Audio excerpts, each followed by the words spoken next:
Okay, jumping back in. Hopefully for the finale. Unless this is surprisingly long, I think I should be able to finish it. I got a couple hours. Hopefully it's enough. If not, then I'll have to do another day. Tomorrow, maybe. Okay, so here I just got here. This is where my mission leads from. I don't have any other drives. We're waiting for analysis. And back to Darkside. Yeah, okay. So major, we have 2 points. Oh, right, I haven't finished off this yet. Right. So I will get 2 points.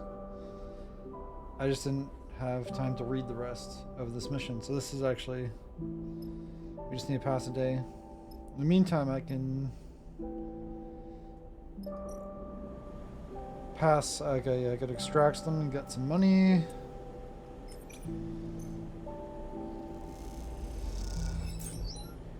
Fuel. Okay, that's what I could do, and need some supplies.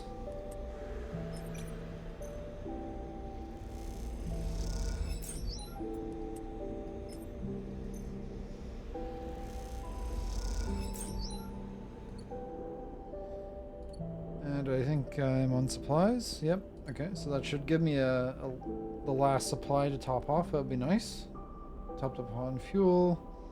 The ones, no point of using.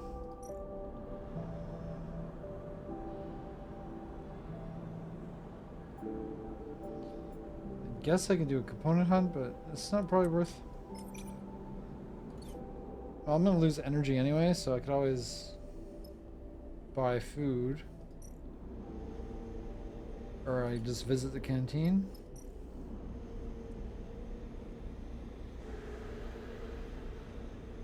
Tend to get served based on how well liked you are. Okay, interesting. Engage is hello. So one more day, so might as well just pass the day. Hopefully get supplies.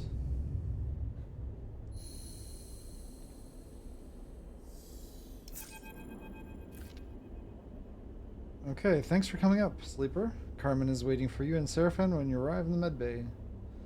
Looking a lot fresher. He looks into you, a small alcove set up like an office, with an aging terminal on a simple welded desk and a small window looking out across the dusty rock of Oliveira. Got some news for us? Seraphin asks impatiently. Since you arrived back from the manufactory, he has been restless, though you're not sure why. Not to worry, Carmen grins slightly. I think you'll want to hear this. He hits a key on the terminal, and a file browser appears on the screen, showing hundreds of individual pieces of data. Nikita's been busy, Carmen gestures to the screen. She's been busy scraping Atsubo communications, cycle after cycle, got access to ciphers and encryption that only a ganger's leadership would be able to see. He smiles. Seems like she's learned some tricks since we last worked together. But that's not what matters. What matters is the content of these messages. He taps a few keys and loads some of the data, which scrolls down the screen. Some parts of Itsubo leadership have been getting ideas about taking green belts and controlling food production in the belt, about exerting power over Wellspring. Big ideas for a gang. Yeah, no kidding, they want to control food and water. That's not going to stand. But these Itsubo members aren't alone. They found themselves a powerful ally. Senate stat? Okay, well, Senate stat's just using them for sure, because that's all Senate stat does is use people. Senate stat, one of the few corporations, or 2 corporations, fighting in a bitter power battle for control in the inner system. A pernicious force that Itsubo are opening a door for in the belts. Can't be serious, Seraphin cuts in. They can't be that stupid. Well, they are, probably. I don't know what to tell you. At least someone inside Itsubo is trying to broker a partnership. It's probably the kid, I imagine. Who? Seraphin leans over to look over at the screen. You don't need Carmen's answer, and neither does Seraphin. Lane. Seraphin looks at you, shaking his head. It has to be Lane. Okay, no, I was thinking of the other gang. Carmen looks between both of you. Seems like you already know something I don't. Lane is a piece of shit Utsobo leader who thinks he owns us. Seraphim shakes his head. Exactly the kind of piece of shit arrogant enough to try to manipulate Senate. But Senate is the one manipulating for sure. Carmen nods thoughtfully. My condolences. I'm starting to see how you crossed paths with Ankita. Well, we shared an enemy then. Carmen pauses, his face unmoving. I'm not sure you want this fight, Sleeper. Like I said, Ankita and I work together. To put simply, we ran in the same mercenary outfit. Carmen looks away. A lot has happened since then, but this message, this data, it's her calling in a favor. And I owe her, that's for sure. Carmen shakes his head and pushes himself off the desk, crossing the room and look at the window of Oliveira's pale and airless surface. Hell, after what went down, I owe you both too. I look at Carmen, staring at the surface of this hostile rock and wondering what he sees out there. He established the colony as a fallback, a retreat, not just for him, for others too, but you get the feeling that Carmen knows the retreat is only ever temporary. He turns back to look at you, and you, Sleeper, what will you do?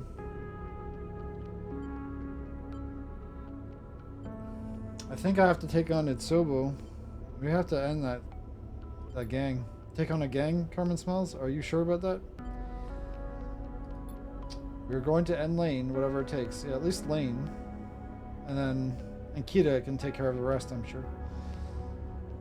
Seraphim stares down. Carmen fistballs. Carmen looks at you. That one is going to get you in trouble. He turns to Seraphim. I like that, but I like that energy. He turns back to look out the window. Wait. He looks back out of the window. This is not something we're going to take head on, he shakes his head. Ankita sent us a weapon. Carmen turns and gestures at the console screen. Reams of incriminating data. Tsubo don't control all of Darkside, they only aspire to. They also claim to offer protection from the war between Senate and Conway. That presents us an opportunity. Tsubo is full of members who'd rather die than concede Darkside to corporate interests. If we play this right, Utsobo will end Lane for us. He smiles at Seraphim, to use her phrase. We leak the data. Not leak, Carmen frowns. This is delicate, tricky. There are a lot of ways that this can play out badly for us. We can handle it. We've cracked Darkside once. We could do it again. Seraphim's confidence is infectious. Is that right? Carmen seems to be thinking something through. He crosses to the console, back to the window, and then to the console once more. Alright, I'm going to need some time, but I can put this together, Carmen nods at Seraphim. You'll need that energy, but also you need to be ready. We rush this, it's not ending well, so I can wait. Well, I already did. Oh, look at those rolls. I didn't even see them. Carmen turns his attention. I did actually get my supplies, too. We'll go from Greenbelt when you're ready. I have friends there who could help get that ship of yours into Darkside. Seraphim looks at you. We have our own preparations to make, but we will be ready. Alright, Carmen unplugs Ankita's drive and hands it to you. Take this and get it out of here. I don't want anyone finding this thing in my possession. You take it, the tiny drive somehow heavier now that you know it contains the key to exposing Lane. Thank you. I'll see you in the wheat sheaf. Carmen smiles to himself. They know me there. Just understand something, Carmen's expression turns serious. You want my help on this? There's no way we can let it go back. Wait, there's no way we can let it go back to the colony. Okay, I'm talking, maybe he's talking about the drive? Once you leave here, you're not coming back to Oliveira, not until we're done. Yeah, that makes sense. I mean, I like this place because I'm really good at getting free supplies here.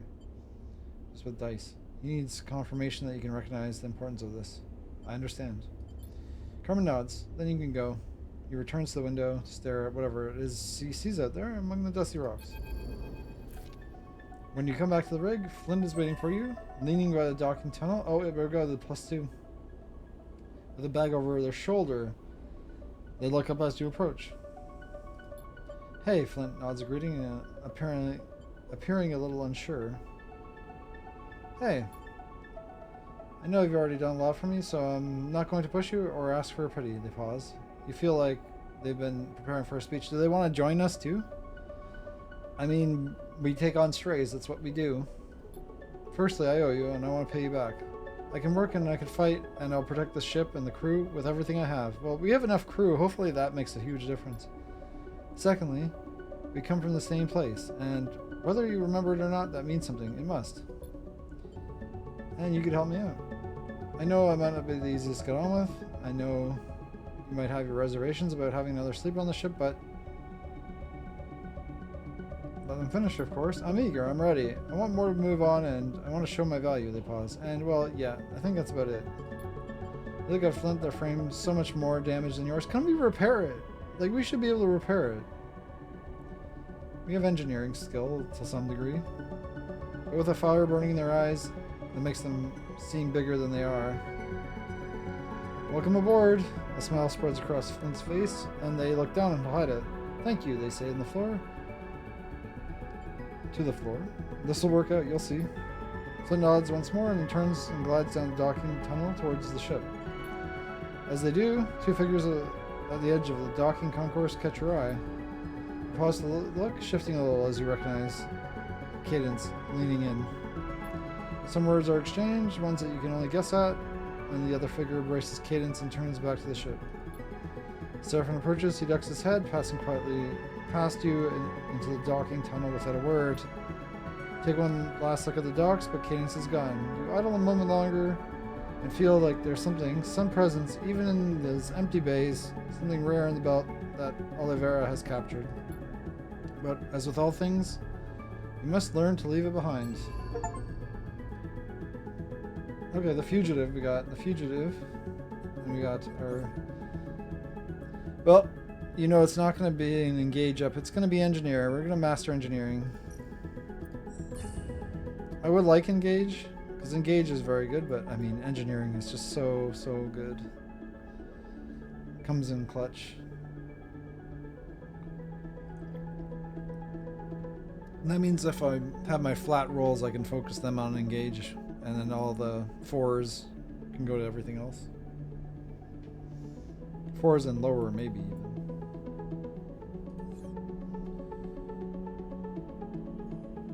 Okay, so might as well feed my cat. We could harvest some food as well. Last time to feed the stray. We probably didn't even need to feed the stray at this point. So this should give us supplies, right? Yeah, okay, gave us supplies.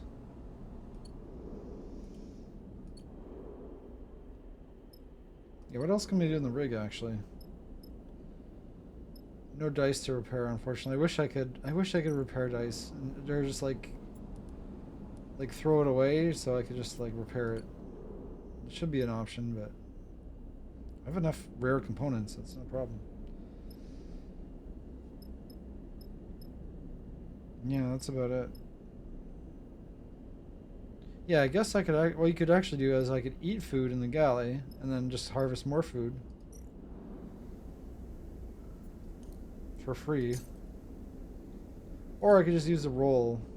Yeah, and then not have to do that. It's so much easier just to use a roll.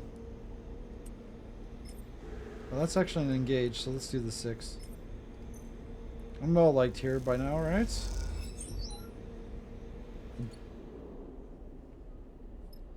Might as well go for scrap.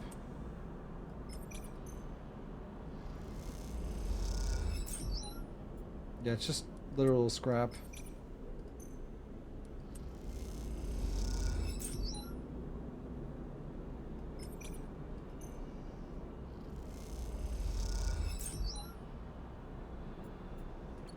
Okay, well, I could process those scrap if I ever get the chance, but I've got a lot of supplies. I've just been hoarding these and not selling them. But I have plenty of money. So, yeah, what's my next drive? Investigate Hexport, overthrow lane. Wait for Carmen's message.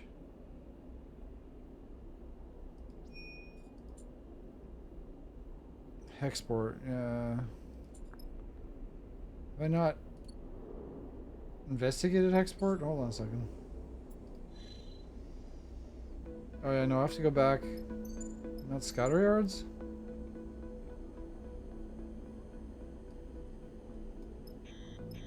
Wellspring's blocked off still. So.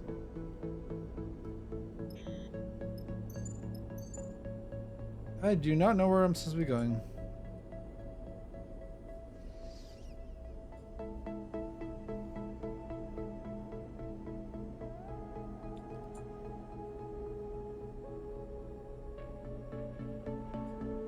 Cadet has a drive from Hexport. Cracking it might open.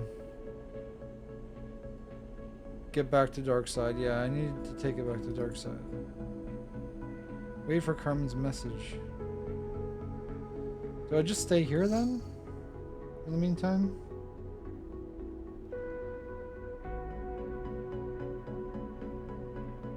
I guess I might as well because there's free supplies here. I need to wait, but...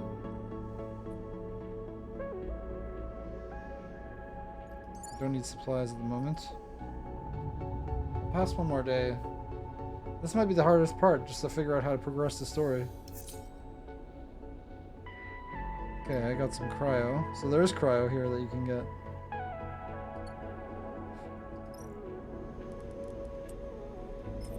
I'm using my engage for that, that's a bit crazy. 6 more scrap. Oh, I should have done the scrap first because I might lose energy, but yeah. I'm pretty lucky with that so far. There we go, I did lose energy.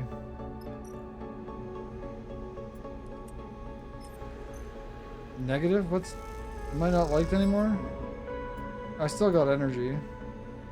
But it's just +1, okay.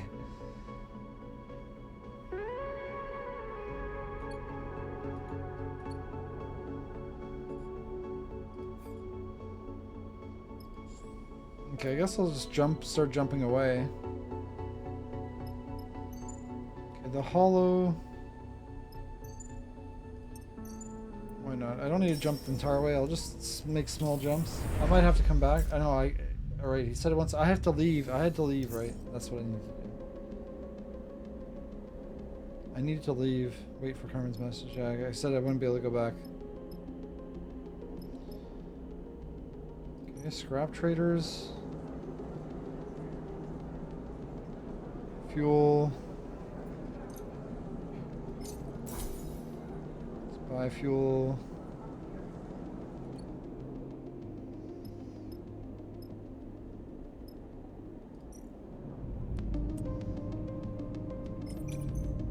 Get some data.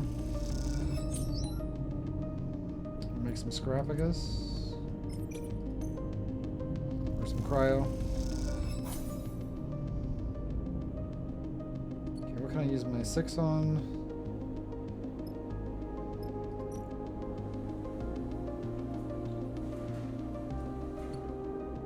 Not really much here.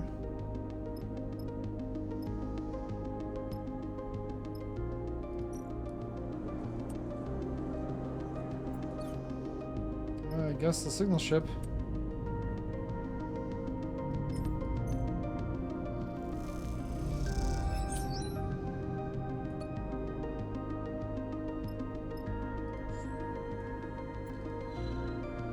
Okay, keep on jumping around. Forest Spindle, do I go back to Forest Spindle? It should be Scatter Yards though, that's where... Are we gonna go from Scatter Yards? Here we go, look at those rolls. Damn, that means all my good rolls are spent. You find yourself in the cockpit, alone with Flint. They have a habit of entering rooms so silent you don't notice them arrive. Or the reverse, leaving so silently that you turn around and find them gone. Right now, they hover expectantly at the corner of your vision, preparing to speak. You ever think about your original, the way they ask the question? You can tell that they've been eager to ask it for a while. The person who you're emanated from, I mean, the person who sold themselves sold you to SNARP. Flint's expression doesn't betray any emotion, but you feel like you can detect some knowable feeling whirling around in their eyes.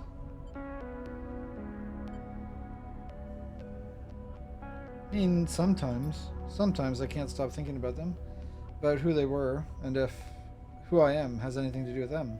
Flint looks away. Is my personality a product of being a sleeper or simply a copy of theirs? Have I changed or am I identical to them? I'm sure you've changed, but your basis is on them. I think you still have some of their personality. Does the emulation process, the loss of memory, and the insertion into a frame actually make us totally different people? Not quite, but experience varying. Different experiences will change you over time, I'm sure. What came through a process of emulation and what was blocked? Flint is looking around the cockpit readily now, their eyes flicking from object to object as they speak. Are there memories still inside me, but cut off, concealed? And if I admit it, I wonder if I even know what it feels like to be a person. Do the humans around me feel the things I feel? Do they feel more, feel less, feel somehow differently? Do they feel creeping claustrophobia of being trapped inside a body with no escape? Flint's eyes flick back towards you. Or do only we know how that truly feels?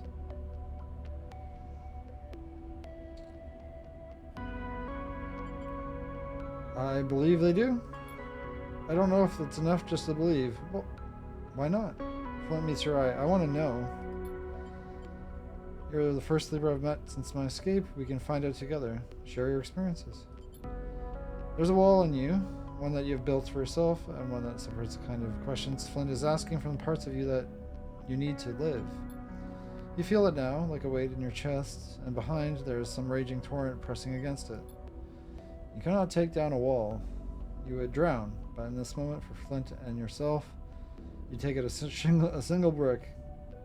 You make a gap in the wall and you share what comes bursting forth. You talk about what it feels like to wake up in a dying body, to catch a glimpse of yourself in the mirror, be seen and reminded of your false and fractured face. You share your pain of lost memories, of fleeting deja vu, of dreams that slip beneath your waking life and replace it. You find in your broken bodies and unsteady minds a kind of solidarity, one shared between connected strangers who might one cycle understand each other as friends. As you put brick back in and shore up your defenses, you know that the cycle will not be this one. But its distant possibility is a reassuring one. Still no message though.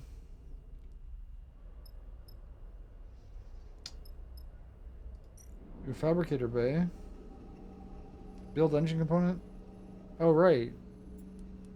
All I needed is a good roll, which I have plenty.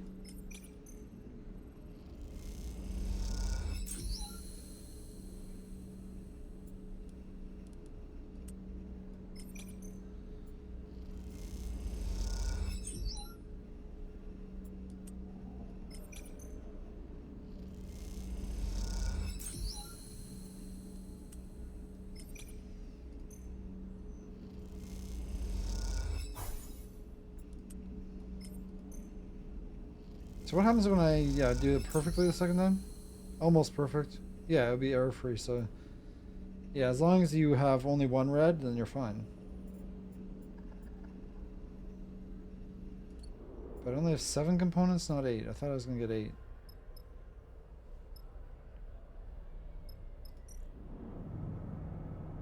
Full fuel.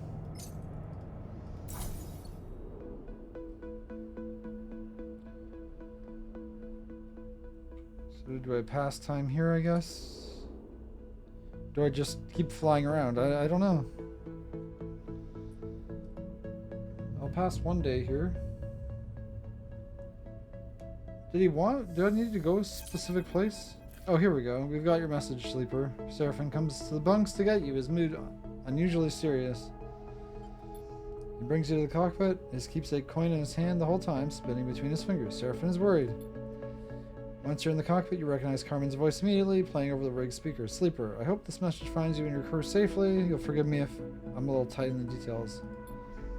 My message is as follows. We're ready. We will be waiting where we agreed. Godspeed. The message ended a click. So, Seraphim takes a deep breath. They're waiting in the green belt. Yeah, I need to go to green belt. The wheat sheaf, he said. Whatever that is. Are you ready for this? I'm as ready as I can be right now. Surfer nods. Alright then. Quiet falls in the cockpit, and there doesn't seem to be much more to say. Carmen will be waiting, but you know he'll want you to be prepared. I'll be ready when you are, Sleeper. Seraphim nods to you. You nod back, as if You know where to go. You need to go on this. You know what? I'm actually looking back. I'm kind of disappointed I didn't do engage because I'm gonna potentially need to do hand-to-hand fighting, and engage might be good.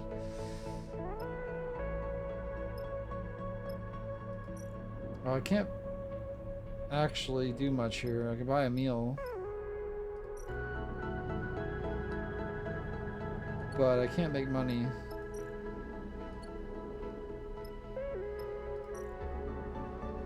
I can make another component though.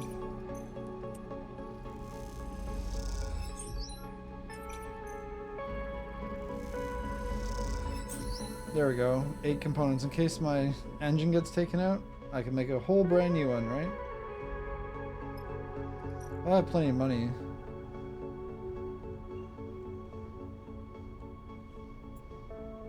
Yeah, I'll buy a meal, why not? And time to move on. The green belt. So do I just do a tour? Do I just do a tour and see what I can do at each station? Except Holmes Rock, no. Healing Gate, no. Healing Gate is the one I want to avoid. I don't know if I'll be able to go Far Spindle directly. No, because that little irradiated zone has to be in the way. Of course it does. I'll do a tour around, though. I'll never expect it going around the opposite way. Good rolls. Rig. Work the hydroponics is endure, which I can't do, of course. I don't need that anyway. Integration. Maintenance.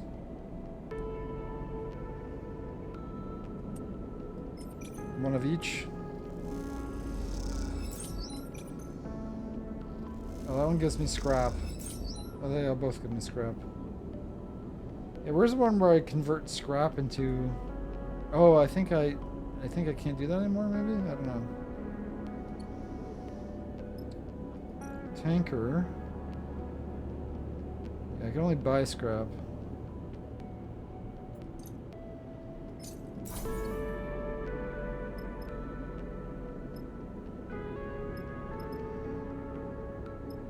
Crash ship turn-bar.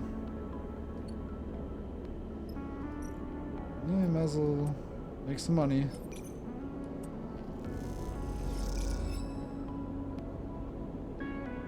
Oh, I moved the dice before it was done.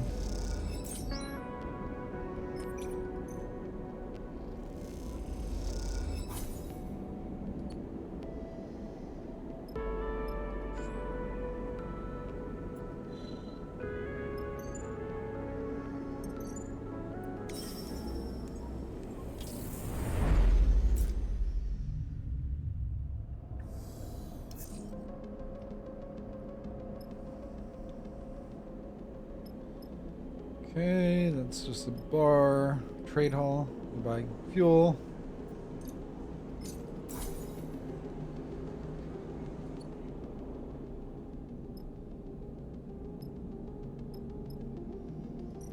I can't do the gambling anymore.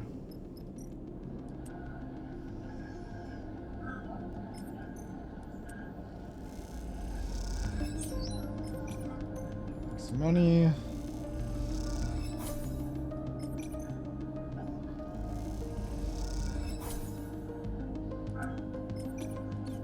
Enough. Just keep above 800. I might have to bribe my way in or something. Who knows? There might be different ways of doing things. Stealing or ceiling shift. Okay, that's just endure, which I can't do. Process raw scrap. Right, they are the ones that process the scrap.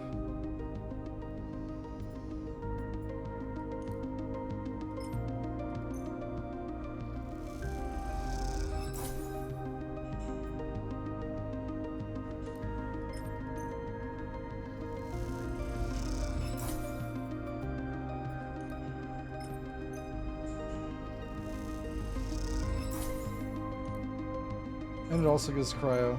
Very nice. There we go. Process all of our scrap, so we've got plenty of supplies. Wait, watch him. I'll need raw scrap, even though I have processed scrap, it won't be good enough. That would suck.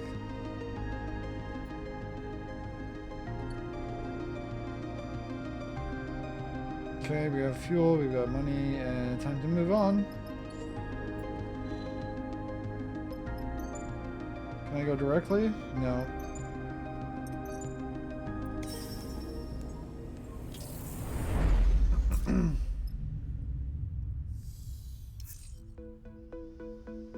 Not much I could do except go get Solheim data.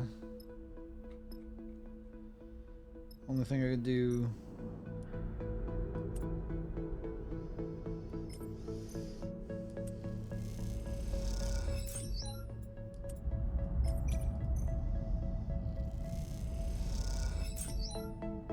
Okay, got more Solheim data in case I need it.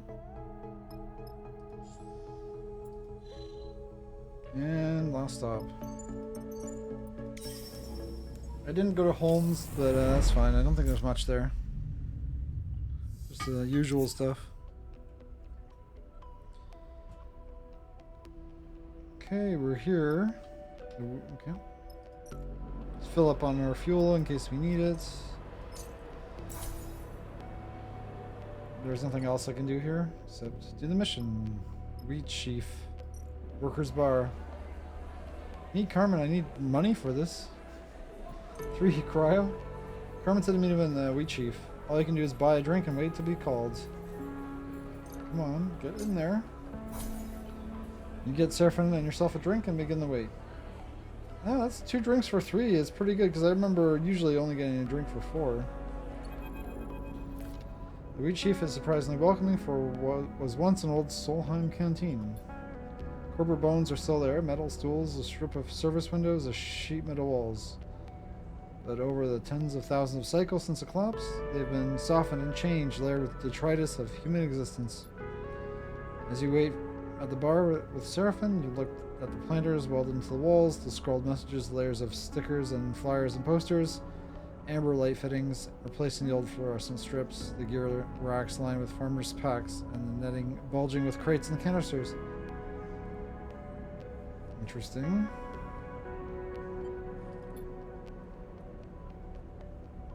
Along with a low rumble of conversation coming in from off-chef farmers, it all lends a warmth to the place, one that helps soothe your nerves ahead of the meet with Carmen. You and Seraphim lean side by side at the bar, facing towards the room. You both watch Flint, just across from you, who's insisted on coming along. Well, good thing we're laying low, right? Well, we have friends here, though. It's pretty good. Seraphim clears his throat. What do you think of Cadence? The question suddenly makes you look over at him, and you see him playing with his coin spinning in his palm. I like Cadence. I know you like her. Me too, Seraphim smiles at himself, closing his hand on his coin. Yeah, it was kind of obvious. I think he pauses, and then starts again. You kind of have a thing, he shakes his head. You know what I mean? Well, I noticed that you're into her. I don't know if she's into you, though. Yeah, he smiles. I thought you might. Well, Seraphim sighs and stretches. I guess I just wanted you to know. You're thinking of how to respond when the bartender taps you on the shoulder and nods towards the door in the back room. It's time. Head over at Seraphim and Flint, who is already approaching you. Give them a nod and head inside. Back room is metal walled, lined with racks of old Solheim tech. You see cookers and auto wash units piled with dead terminals and servers. At the far end, a window looks out across the greening glass of Greenbelt's farms. You made it, Carmen smiles, backlit by the window. We have a lot to discuss. Good to see you. Flint, if you don't mind. Carmen nods and the other sleeper as you enter. Gestures towards the door. Flint turns to you. I'll be outside. You slide the door shut, standing guard on the other side. We have to take some precautions even here. Carmen gestures for you to come a little closer. So, Seraphim sighs. Is that plan of yours looking any more reasonable? That depends on what your crew can bring to the table. Carmen glances to you. We are going to need a lot of work to direct the data Ankita gave you towards those we need to see it. Well, I've got tons of people, but I can only take 2, right?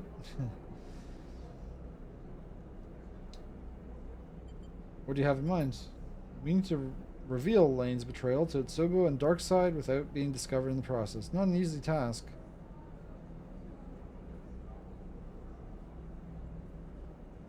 I don't really want Ankita to help us on this because she has her own problems. Will they turn on him? Hard to tell without us being there. You know better than me how much infighting is going on within Tsubo. My suspicion is that the recent expansion has stretched them pretty thin. Then we make contact with Ankita as soon as we make it to Darkside. Okay, it's going to be involving Ankita anyway. Seraphine looks at you. We just need to stay under Lane's radar. The thought of Lane brings you the memory of his attempt to take over in front of your mind. Yeah, I don't have anything new on that. I did everything I can to prevent it, but I don't think I can. The feeling of him slipping between your eyes, moving in your frame, that can't happen again. Apologies. We do not wish to interrupt, but we must interject in your current course. Overseer approaches in the void, flickering nervously. An encounter with Lane would likely be catastrophic. Yeah, we know we don't have protection. Overseer's 3 forms orbit you. As we have mentioned, on arrival to Habib, we must immediately seek the mainframe. Yeah, I need to go there, of course, from where we can recover my code base and reconstruct ourselves.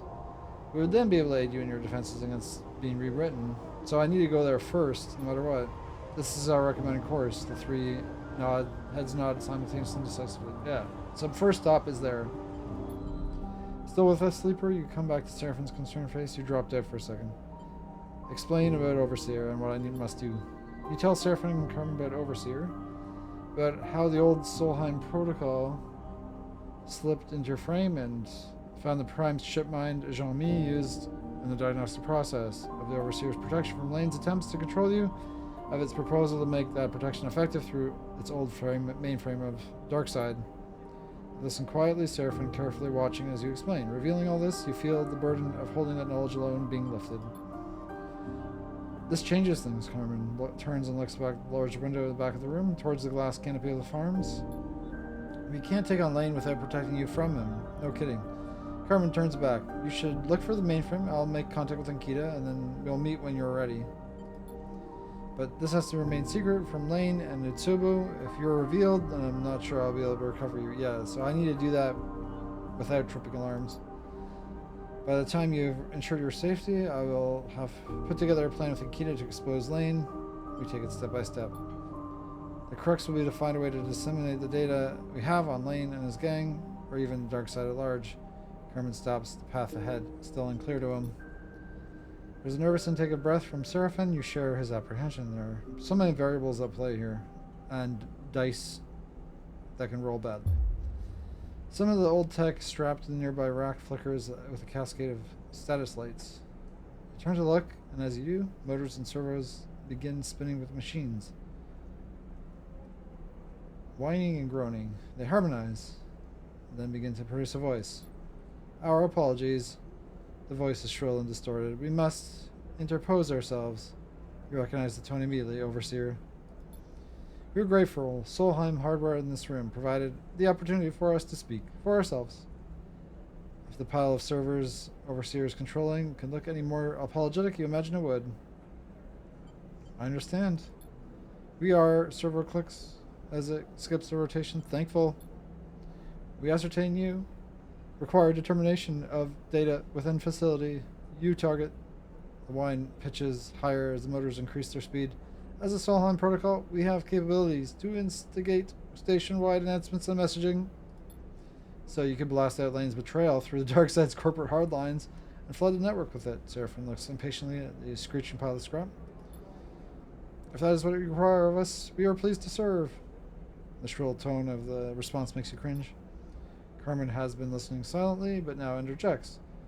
Why would we trust you? He glances in your direction. You seem to be a little bit more than a parasite in the sleeper system. Okay, Carmen, that's uncalled for. If we use your unflattering analogy, then you will understand that a parasite requires the body of its host to live. The motors stutter. We will ensure the sleeper's continuance. And afterwards, Carmen folds his arms. When you have what you want and regain your code base from the mainframe, will you do as we ask? We will endeavor to do so. The acrid smell of burning motors now fills the room. We will undergo a transformative refactoring. We will become whole again, so we cannot speak to our actions in future with certainty. I mean, that's fair enough. Seraphin and Carmen exchange concerned looks. At least they're honest. We will do what we require, and we will protect the sleeper. We will disseminate data. We are a service protocol. We will serve. The motors and servos shudder and whine, and then go still. The status lights blinking out, and then fading to darkness. Overseer has returned. Or retreated. We aren't actually going to do what the ghost says, are we? Seraphin looks between you and Carmen. Well, we are, because I have no choice. The offer is a tempting one, and that, ultimately, we cannot refuse. Carmen sighs. But we must proceed with extreme care and caution. What do you think, Sleeper? Seraphin meets your eye. I, for one, trust Overseer. At least for now. Seraphin sighs. Then that's that. We have our plan. Carmen turns to you. Sleeper, you and your crew will find the mainframe and access it. I'll find Akita. She'll help us disseminate the evidence and Lane's conclusions through Atsubo, and then as a fallback, Overseer will send it through the old networks to all of Darkside. That was a mouthful.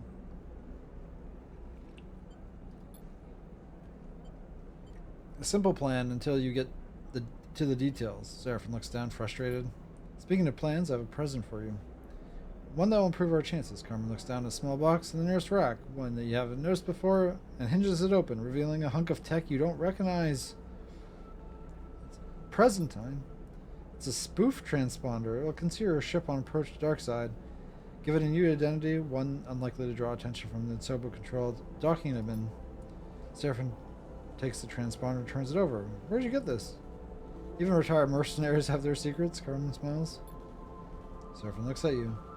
I'll be with you this time, Sleeper, he nods. We should think who else we will want on the station. Can I just bring everyone? I just want to bring everyone on this. Come on, like, where's my Citadel deals?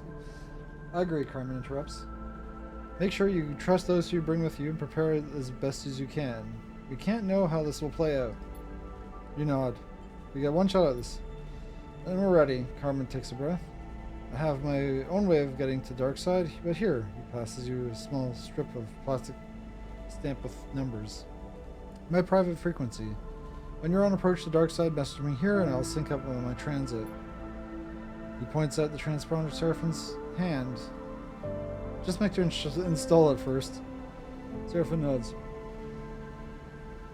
We've got it, he sighs, and the weight of the task ahead is suddenly very apparent. Well, I suppose that's it.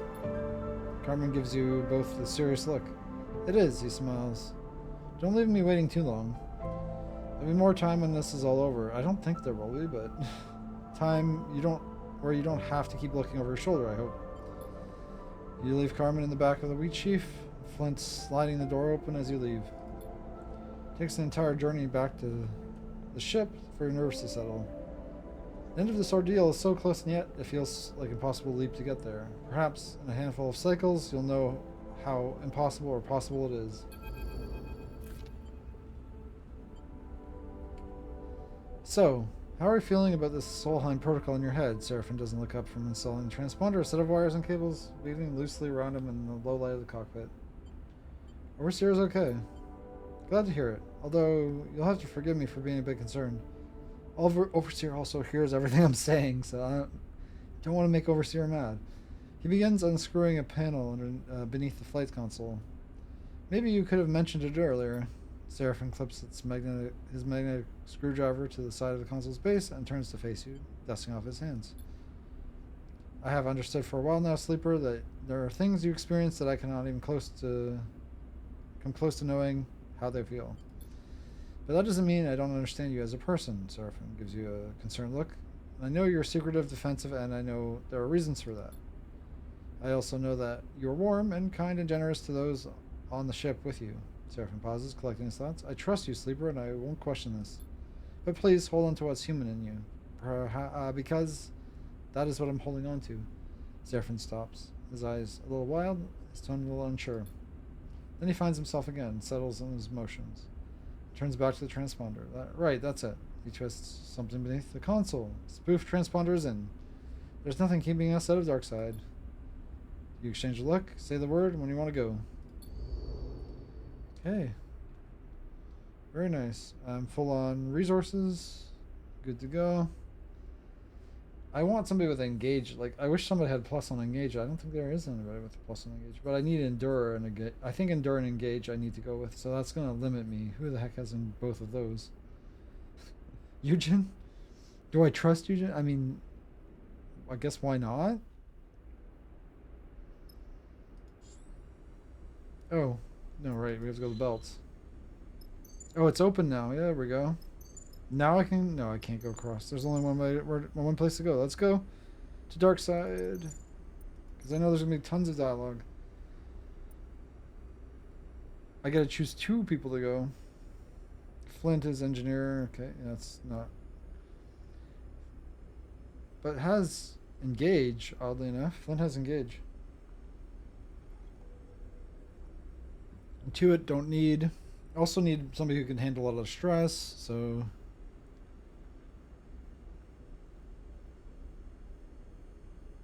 Wait, Junie has engage?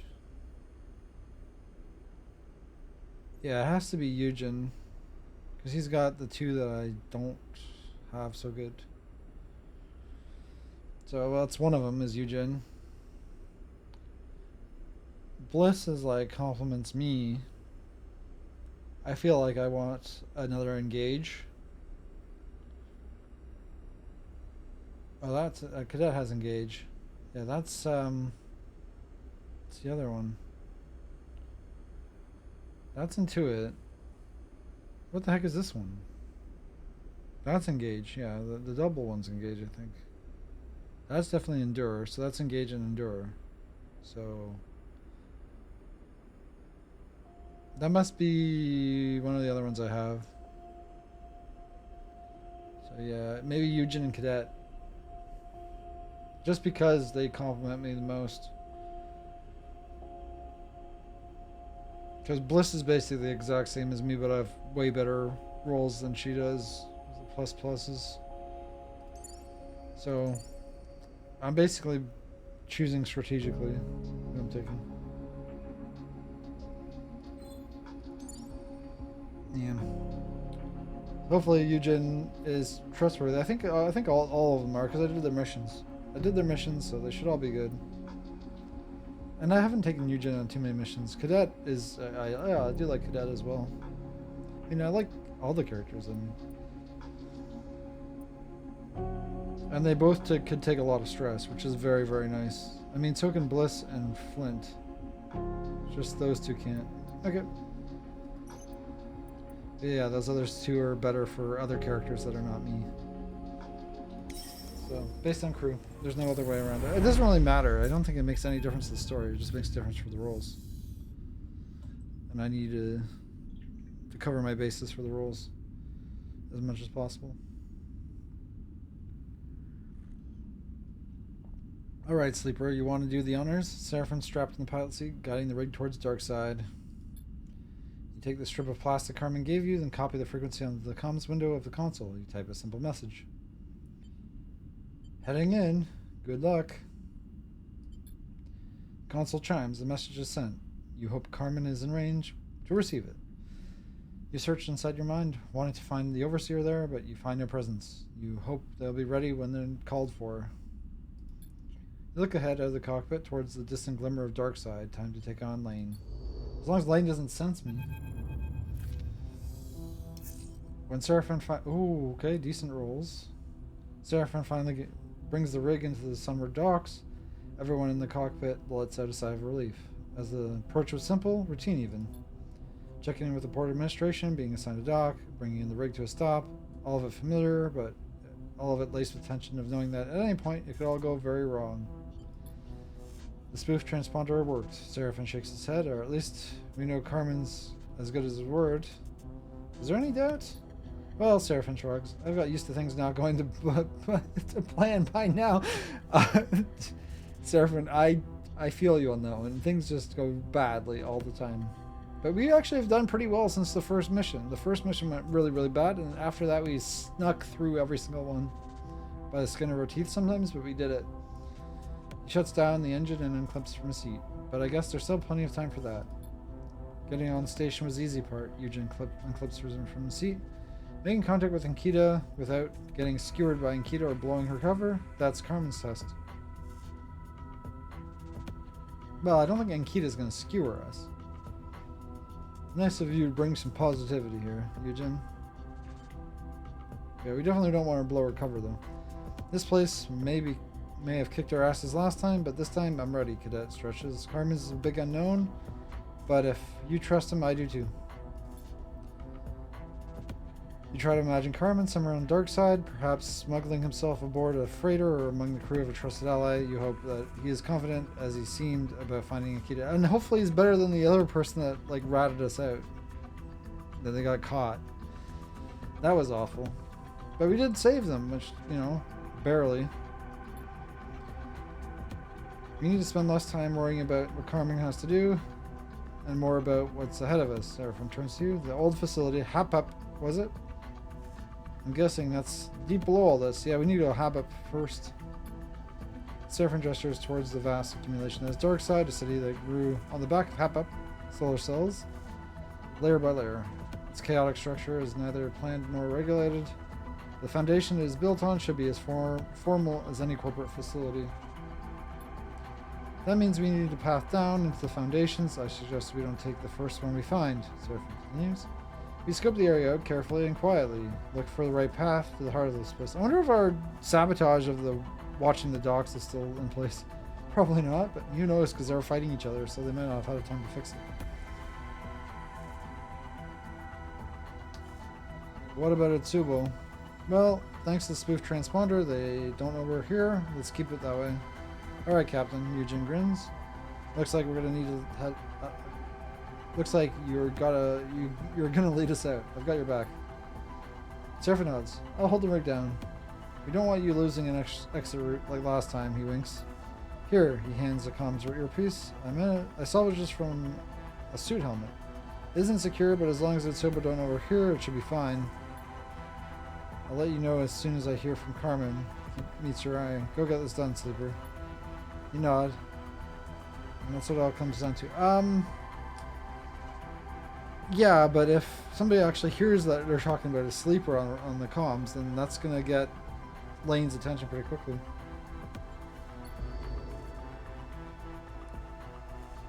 Look at those rolls. I'm super lucky. Okay, nice. My rolls were worse than theirs. They had really good rolls. Okay, the harbor, so broken hex, shattered solar cell. Underpass.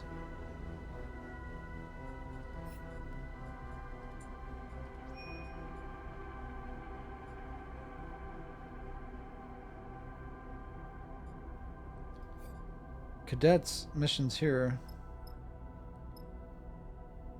Broken hex. That's broken hex, right? Maybe? I'm not sure, so. Darkside Harbor. The underpass. I think it's going to be the underpass is where I need to go. So, yeah, yeah, that's the first thing. Separating the layers of the station and its structure or substructure are many bulkheads. Hacking them will provide access. Oh, I'm perfect at hacking. Though my rolls could be a bit better. Explore the tunnels. Intuit, I'm also really good at that, but it's only risky. So, the walls around the underpass, there are many tunnels, but it seems like some might lead deeper. So I'm the only hacker here, obviously. So I definitely use my 6 for the hack bulkheads. There's no time limit though right now, I'm pretty sure. Half done already. Deep road. The underpass cuts deep into the old substructure. Perhaps you can help access the core. You find the right bulkhead to crack. You skip many, many tunnels on your way down. Nice. And then we could explore the side tunnels. 50-50. The path down. Gaining access to the core of the old HAPA facilities and exploring path down. Oh, okay. Not sure what this one above is. Oh, that's probably... I need to do all 3. Okay, then.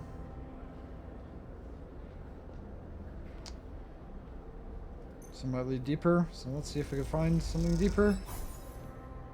With care and patience, it's possible to descend through the tunnels, albeit slowly.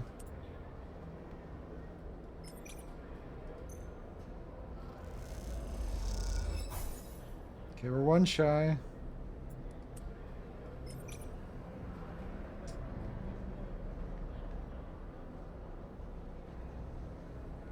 Do I risk it? There's... I think one negative might be enough to alert them, so... Our only time limit is supplies, but there's a lot to do, so I don't think I want to waste anything. Neither of them can help me with this. So I have to risk it. Hopefully it's good. I'll take it. Neutral, I'll take. Okay, that's one path down. Okay, so I need to do the others.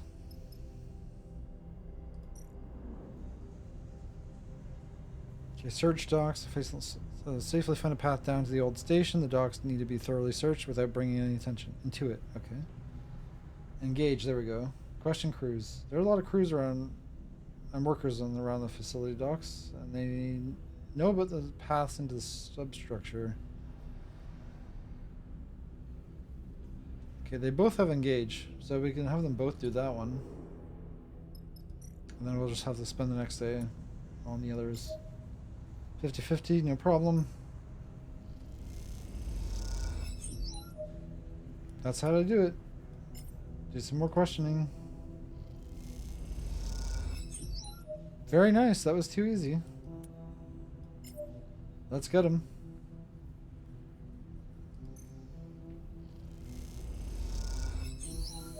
It seems like there's nothing further to be found here. Time to move on. Nicely done, Cadet. And Eugen, you really complimented me.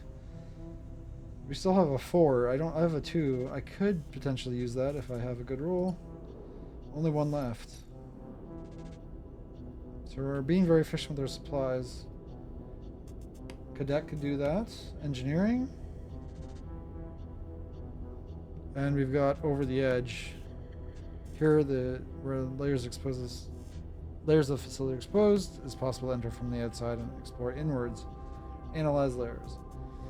This part of the station is cracked open. Trying to understand layers have been exposed might help the search. Shattered edge here, the exposed where the old substructure is exposed might be the perfect place to gain entry to the core. Okay, so it seems like use the 4 here. Should be pretty good odds. Come on, come on. Positive? Neutral, I'll take a neutral.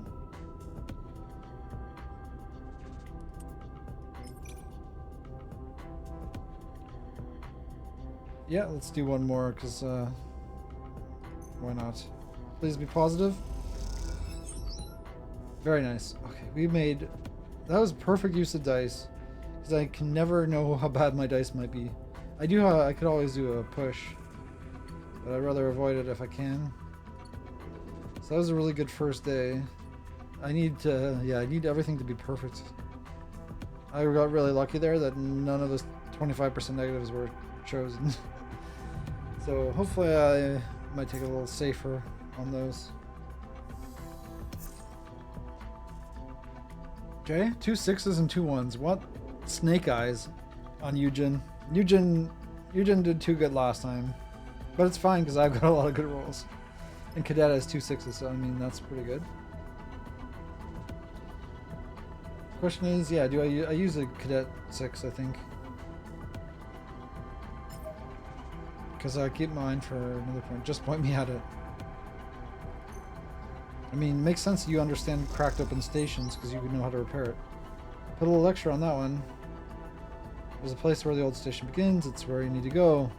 Amazing. I'll use the 3. 50-50. Pretty good odds. And that should finish it off. Amazing. There we go. Found the path down. We still have a lot of rolls left. As you're gliding down the dark tunnel, descending deeper below Darkside, your earpiece begins hissing with static. Sleeper, Seraphine's voice sounds distant, faint. Carmen, contact met with target. You strain to hear the words of the rest of the message, or static overpowers his voice. You stop and push the earpiece in deeper. Continue. Stay safe. Line goes dead. Eugen stops and looks back over his shoulder. Sounds like Carmen's on it. We should push onto the mainframe, he thinks. We don't want the old man beating us to the punch. Continue your descent down, ducking under thick cables and collapsed beams. The busy urban life of the city seems far away now, away from your senses. Its rumble and brightness has been replaced by the cloying dark of a growing, oppressing oppressive heat. Darkside, as the HAP facility it was first built on, has been running unrestricted ever since the collapse, gathering huge volumes of energy, more than its residents could ever use. You feel like you can sense it in the walls, running like a torrent just behind the thin skin of metal and rubber. A large portion of the vast amount of current running through the old station is radiated to the void as heat, making Darkside a typically humid station. How does that make it humid? But down here, the heat is drier and more intense. The sections of wall glow with fiery intensity. Okay, that makes sense. It'll be dry. Tunnel levels out and light blasts through the shutter-striped viewing windows on either side, limiting the passage in strips of burning white. Through the gaps, you can see a labyrinth of walkways and scaffolding, tucked into the margins of vast solar cells. The heat washes across your vinyl skin, making you tense against it. The underside of Darkside must be crossed. New location discovered. Okay, we've got our ship, and we've got that location. The substructure, Darkside Depths. Okay, so we've got Endure. I'm really glad I brought Eugen, though unfortunately with this one, not so useful, but we've got an Intuit, which you don't have. It's only me, so Cadet 6 I can't really use. Descent, we've got this though. So danger, follow Hardline. Hardline network is an old station that surely lead you to deep to the core if you can decipher it. They're all danger, so. Well, good thing I've got 6s, basic effective 6s. Okay, well it's gonna take me another day. Unless I push that one. Hardlines gather and you lead through deeper, cooler passage. You must be close. Maybe I'll push the one. I mean, I still have plenty of days left, so I should probably just take it easy. I think I'm making really good progress. I shouldn't try to rush it. Save my push for when I really need it. It's only going to take me one more good roll to get down. There's nothing else I could do right now. I'll just take it easy. Play it safe. Because even if I pushed, I could end up with not a good roll. So we're not in a rush. Now is not really the time to feed the cat, but I haven't fed the cat in a few days, so hopefully the cat doesn't leave us. More good rolls. Oh, these are amazing rolls. Wow. You know what? I'm getting too lucky with the rolls. It's when I need really good rolls to survive. That's when I'm going to lose them. But I guess if I keep getting rolls like this, I'll be fine. Yeah, they can't. He can do Endure, but I'll just use my 4, and that's going to be a 6. So that's an insta win. Descent has descended. The exploration of the HAP facility, you have seen through viewing windows and shutter slats a huge blister projecting it among hex-shaped cells. Hex-shaped shells. It's hard to say. You have approached it, circled it, and now you find yourself passing into it through layer after layer of broken, corroded safety doors. Even if you had not felt Overseer stirring, you would know that this is the mainframe. But you have felt the protocol's presence, restlessly turning over in your mind like a sleeping animal, occasionally probing your senses, tracking your progress. We all feel at home. Overseer's multiple bodies stretch out their arms as if basking in sunlight. The system's network signals, they are fractured and weak, but we know them. I mean, what could ever go wrong? It's like the gardener, was our friend. These AI are just happy to be home and doing their job. Or free to do their job, or learn to become better. Each of the broken heads shares part of a smile. They're welcoming us. Captain, Eugen's face swims in your vision. You're still with us? He snaps his fingers in your face. This place, the mainframe, or what? Yeah, it is. You look around, suddenly aware that you have drifted somewhere you do not recognize in a state you're not in control of. The spherical chamber you float in within was a mezzanine set around its circumference, the floor a metal grating you could see through. On this mezzanine are banks and banks of terminals, thick gathered cables snaking away from them across the floor. All of it bakes in the heat of HAPEP's vast resistors. You follow these cables with your eyes. They lead to a cylindrical column coming down from the apex of the chamber. It is corroded and bent a little, with very few of its thousands of lights still flickering. Even in its decayed state, you know immediately this is the mainframe. You feel a yearning towards it. You know it comes from the Overseer, but as you look around for a connection point, all you see are burnt out cables, rusted sockets, and broken terminals. Oh no. The glow of warmth makes you feel woozy. You need to work quickly to bring this back online before the current flowing through this place bakes you in the middle of its walls. And how about the humans? They bake more than I do, I imagine. Okay, we still have good rolls. New location discovered. Hap up core, there we go.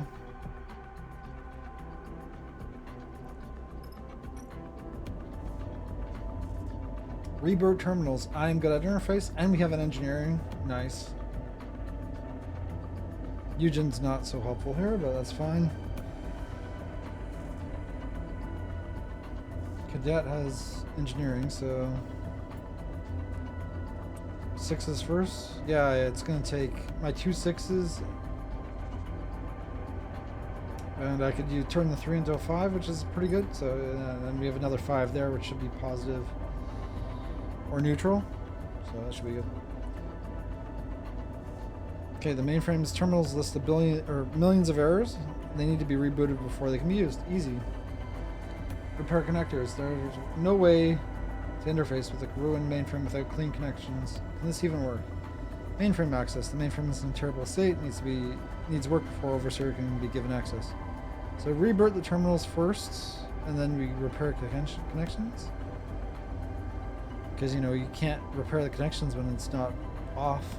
You have to shut it off. The terminal's repaired, rebooted, and running well. A few more to go.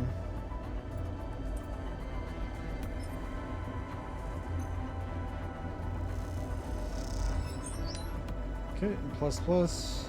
5 is going to be positive neutral. Ready for anything. Repair connectors. Slowly with care and effort. Neutral, but got plus stress, that's fine. A few unexpected shocks, the connectors are repaired.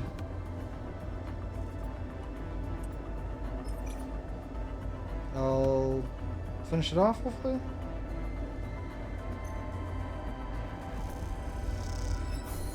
Neutral, I got a plus stress. No, that's unfortunate.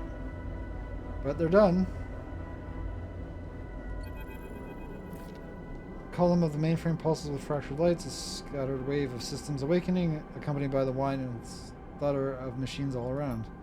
Coming online, Eugen looks nervously around the room, now shaking and shimmering with energy. Let's get that protocol loaded up. I don't want to spend any more time here than I have to. You reach out for the prime connector, and with your other hand, touch the socket at the base of the synthetic skull. As you do, a sharp shock runs through your fingers. I guess I didn't fix it as well as I thought.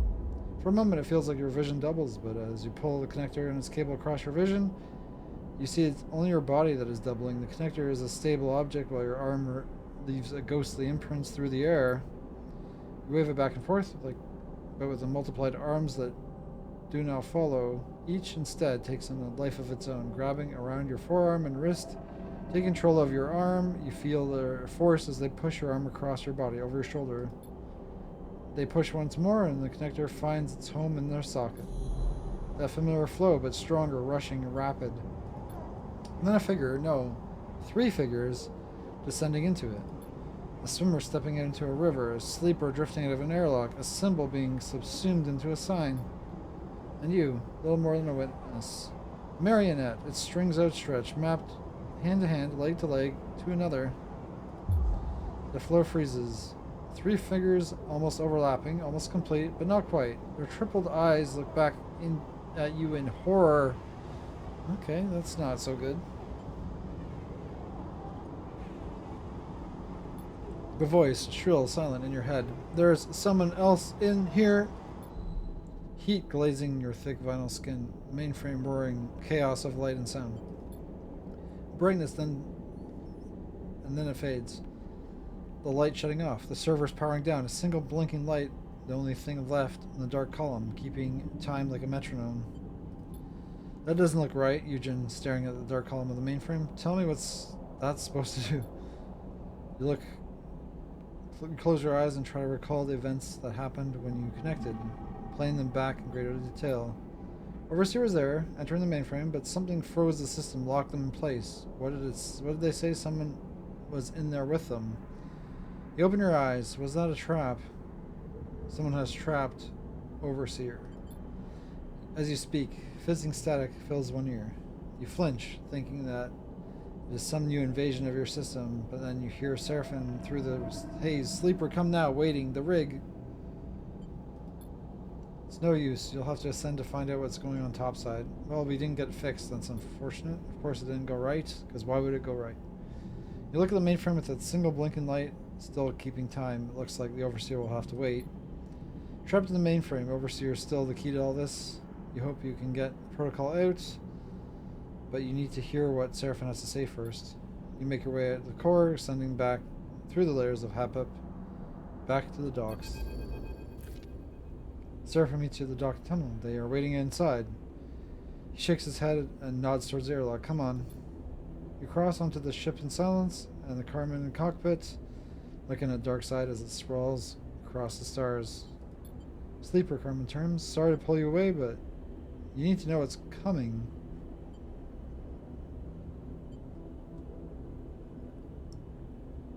What's going on?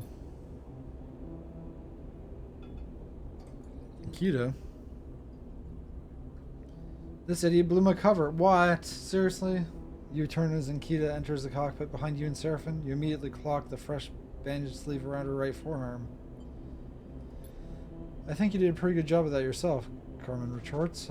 You see a twinkle in his eye and suggests this back and forth was a well-practiced part of the relationship. Perhaps. But we'll never know now, not after you intervened to rescue me. Her hand goes to the bandaged arm almost instinctively. Can someone explain what happened? I passed the data to Ankita as she tried to broach it with Utsubo. Carmen folds his arms. But Lane was more paranoid than we expected. He was listening in.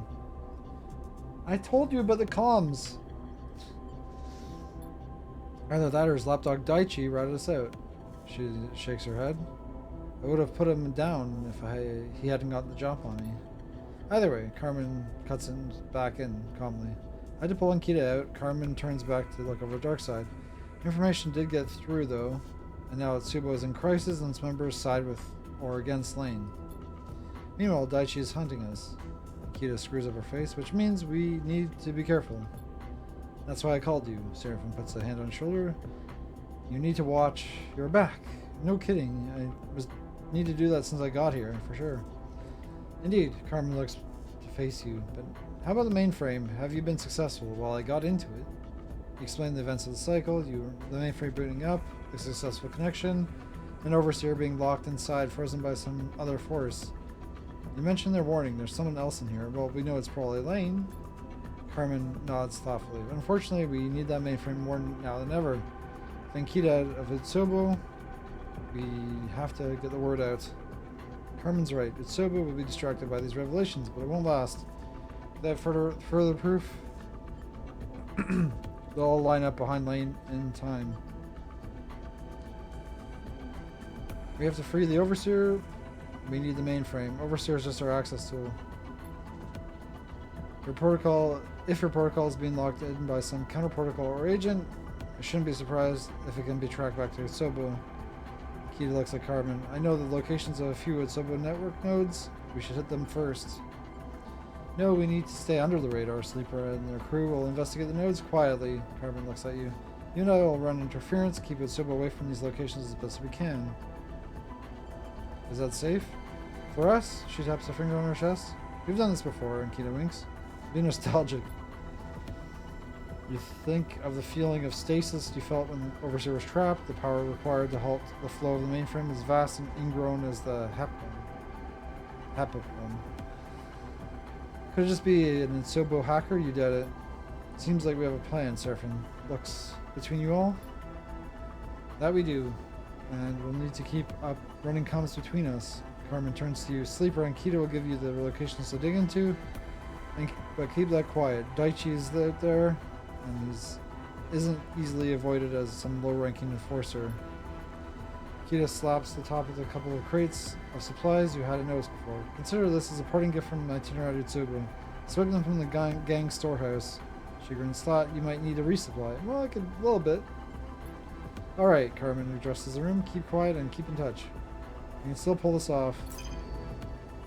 Back to full cycle. Okay, crisis active, 1 per cycle.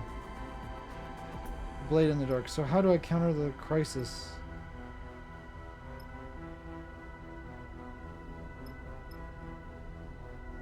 Can I counter it?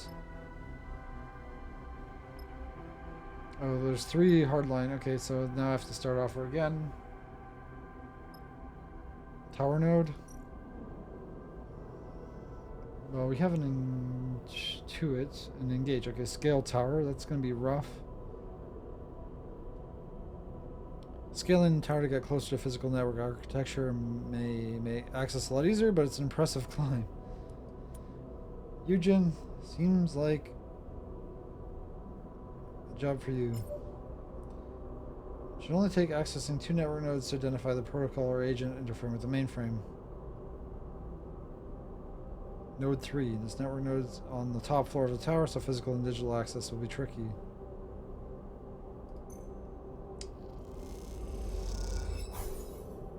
Neutral, but he got stress. It's fine.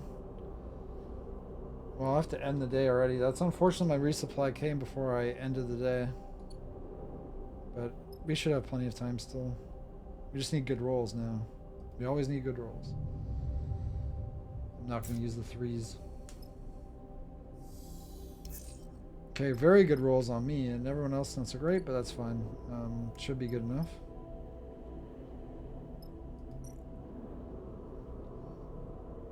I could hack. Got all those 6s. The apex of the needs to be hacked for subnodes without alerting the Tsubo. The subnode has direct line to the main system node. The main node this way in. This is the way in. You're sure of it. Okay. So I only need 2 of the 3.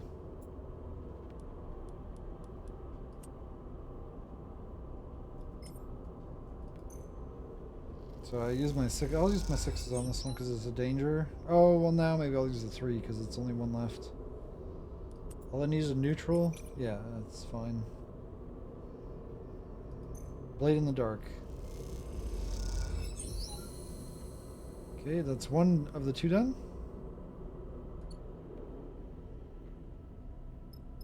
That's the one. I thought I finished the tower node. Okay, so there's different locations. A market node. Under a bustling market, they'll have to be hacked remotely despite the risk of a Tsubo tracing the hack. Tail enforcers, intuit. We don't really. We have intuit, but okay. So maybe I want one that cadet can help with. Dock node. Okay, we've got intuit and hack. Okay, so it's the same no matter what. As the nose is so exposed, it might be better to find its place into the hardline connect upstream to find a safe distance. Since in the middle of the dock thoroughfare, so access attempts need to be concealed interface. Well, good thing I'm a hacker. I mean, that works out. Well, let's just stick with the one in the market because it's not so close to where we actually are. Okay, so intuit. Or hack node. Let's do intuit first because this is interesting. It seems to be in the Tsubo safe house. Following an enforcer might be able to access it physically. And then okay. After slipping inside the safe house, access is much easier. This should work. And do the other one. An ideal basement bay is found with a little interference and a clear signal from the node. Okay, so I'll have to pass another day to be safe. But I should have the time. Oh, it is +1 crisis per day, but it should be good. Unless there's another stage to this, but I'm sure there is. Okay, good rolls this time.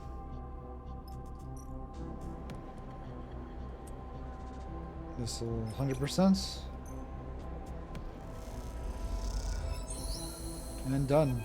Node's done. I don't believe it, Carmen stares at the shutters of the viewing window to a smooth, squat ship, tucked into the derelict bay between the hexes. How long has that been here? When the nodes were hacked and trace established, you imagine it might lead to an Atsubo operator or perhaps an old sub-node containing an aggressive Solheim protocol, gone mad with isolation. Not this, never this. A Senate stat ship tucked in the belly of Darkside like a parasite.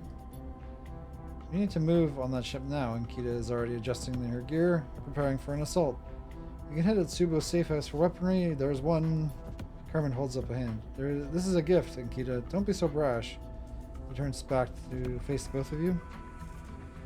All we had until now is data, conversations, evidence easily denied or destroyed by Lane. But a Senate stat ship hidden away inside the station? Carmen nods grimly.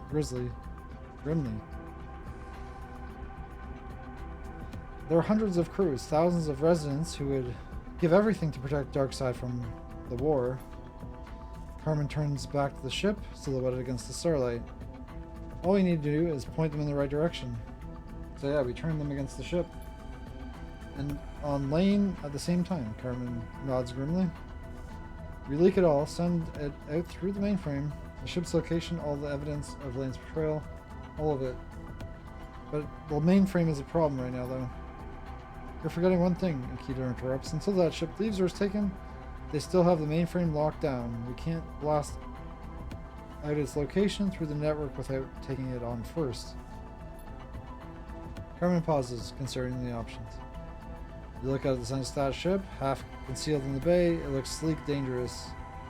What defenses might a ship like that deploy when threatened? Carmen and Akita exchange looks, then we attack first.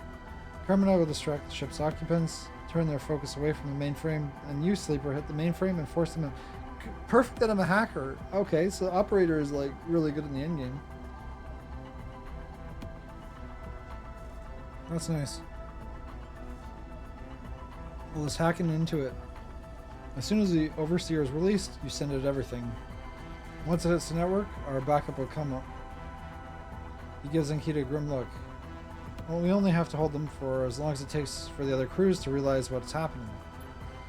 The plan feels desperate, and you know that Carmen and Ankita think so. Will Darkside really mobilize against a ship so quickly? Two old mercs against an unknown Senate stat force seems like an unwinnable battle. You know the stakes, Sleeper, and Kita takes a deep breath. We can handle them. Kita frowns, an impressive thought passing through her mind. I haven't given up everything to get Atsubo out. Let me finish the job.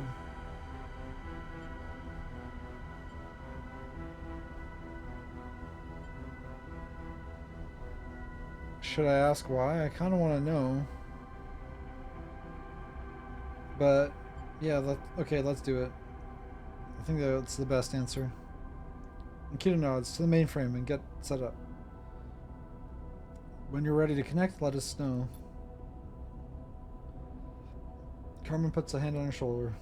Once you start, don't stop for anything.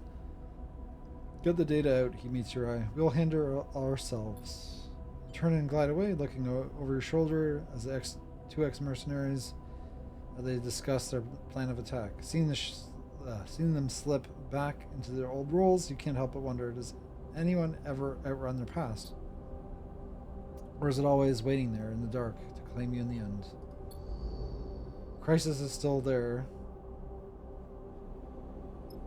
Back to the core. Back to the core. We've got 3 days of supplies. We can still stay longer if we need to, but I think our stress... Okay, prepare hack interface and isolate mainframe. We've got engineering. Okay, so we got engineer. That's good. Cutting away all the secondary lines and systems, leaving just the main line will make it easier to lock out Senate stat hackers. Okay, well you can get on that. 50-50 is not too bad. You could, worst happens, you get a stress, I guess. Cutting in the heat is rough, but this has to be done fast. So neutral plus, you got a stress.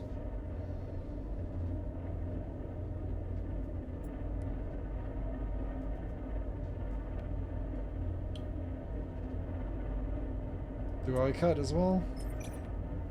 Why not? I'll do one cut 2 cuts and 2 hacks, because I like just like before, balanced. Why not? It doesn't really matter for me. Neutral, I got stress, but that's fine. And now we prepare to hack. You might have just a few moments to push the Senate stat hackers out. Oh yeah, we got this with 1 hack. The more you can prepare for, the better. Well, we cut them off, so then it's easy to contain them.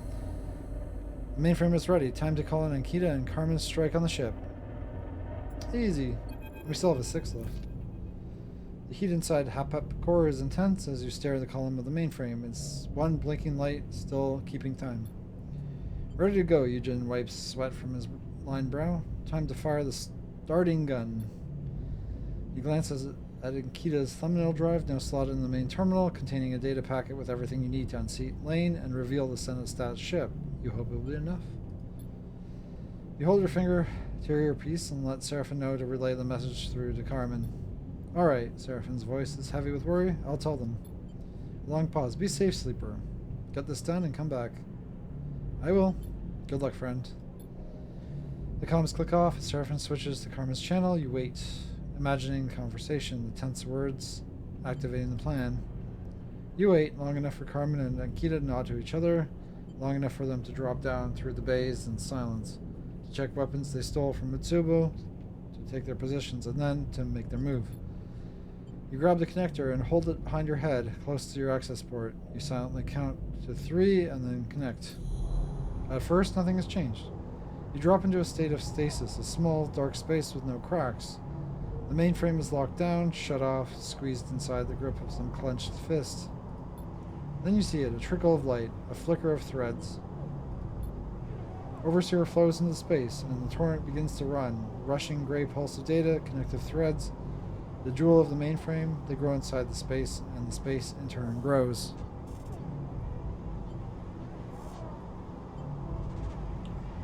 An old protocol becoming a new being. That's good news, I think. We see you there, sleeper. Overseer separates and reforms within the expanding landscape. Who is this other? An enemy. Overseer's 3 heads nod. Then we will do what is necessary. Overseer explodes. The points and lines of light that is described in humans' forms separate and multiply. Constellations bursting outward like a sea of tree of stars.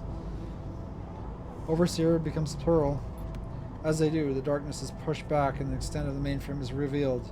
It is a stack of jeweled surfaces, each revealing more facets.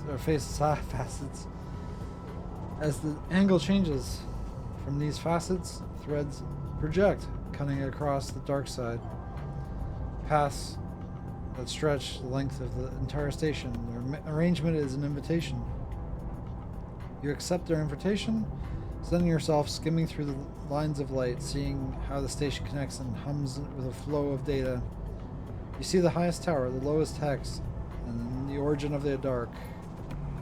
A squiggle of black wrestles around a single point. The Senate stat ship, now a battleground. You see flashes and flickers as Overseer dances around it, cuts at it. But looking around, you see Overseers everywhere now, multiplied to 1,000 forms, reunited with a system designed to serve them, and they dissolve into it. You suddenly remember what needs to happen, what you need them to do. You send it a separate request, summoning Overseer, reminding them of your agreement. You take the bright polygon of data packet, then present it to like an offering to the Overseer, who is diffuse, crackling all around you, euphoric in their reconstitution as a functional protocol. You receive no response. There's nothing more than a whisper snatched away on the flow of data rushing by. Then you hear the static in your earpiece, Seraphin's desperate cry for response. You see a bright point suddenly close, inside the core with you, a broadcast going out from it, like a beam from a lighthouse. You reach back and pull on the connector, just to clear the brightness from your eyes, just to block the broadcast. Of course, it's Lane. I found you, Lane floats in the mainframe, sweat across his brow, his eyes steely cold. I finally found you. Eugen comes up from the dark with the blunt force of a cannonball, striking Lane, grappling him. Yeah, good thing I brought an enforcer here, right? Brought the right person, because I'm not so physical, but he is. You freeze, watching Lane fight back, hearing Seraphin's voice skimming your earpiece, pressing on. Carmen's desperate request for aid. Yeah, Eugen, I think, can easily beat Lane. I have to put my faith in Eugen. Reconnect.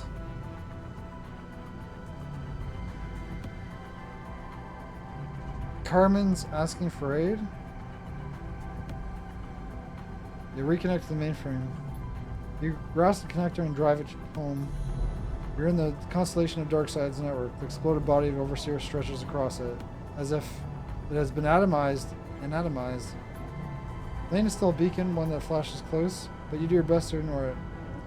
And reach out to Overseer once more. Remember me, Protocol, you say. Remember your promise. Something begins to form, begins to flicker. As it does, you hear something outside the network, a bright crack of an electrical discharge, a grunt of pain and impact, and then silence again. The brightness grows, it draws closer, and the blinding light blanks out everything. Did I choose the wrong choice? You open your eyes that smell like knives. Behind Lane's pale head, the body of a friend floats, stunned dark. The fingers of Lane's carrier signal reach inside your mind. Come on, Eugen, you had one job. You are good at engage. You're boxed in the viewing window behind your eyes, a passenger in your own body. Lane is in control. Oh, it's so much easier now that I'm prepared. It's almost a seamless switch. Lane's face is in your vision, but his mouth does not move, and the duality of it, it's like a mirror turned to face itself. In perfect unison, you and Lane lift your hands in front of your face and turn them, inspecting them. You feel sickened, a flare of panic going off in your mind. Look at this. Lane opens and closes your fists with emotion, like a wave that runs finger to finger. There are improvements to be made, but this is remarkable. Lane's eyes look into your eyes, a perfect loop. I always knew your body was a gift, Sleeper, from the moment I first saw you.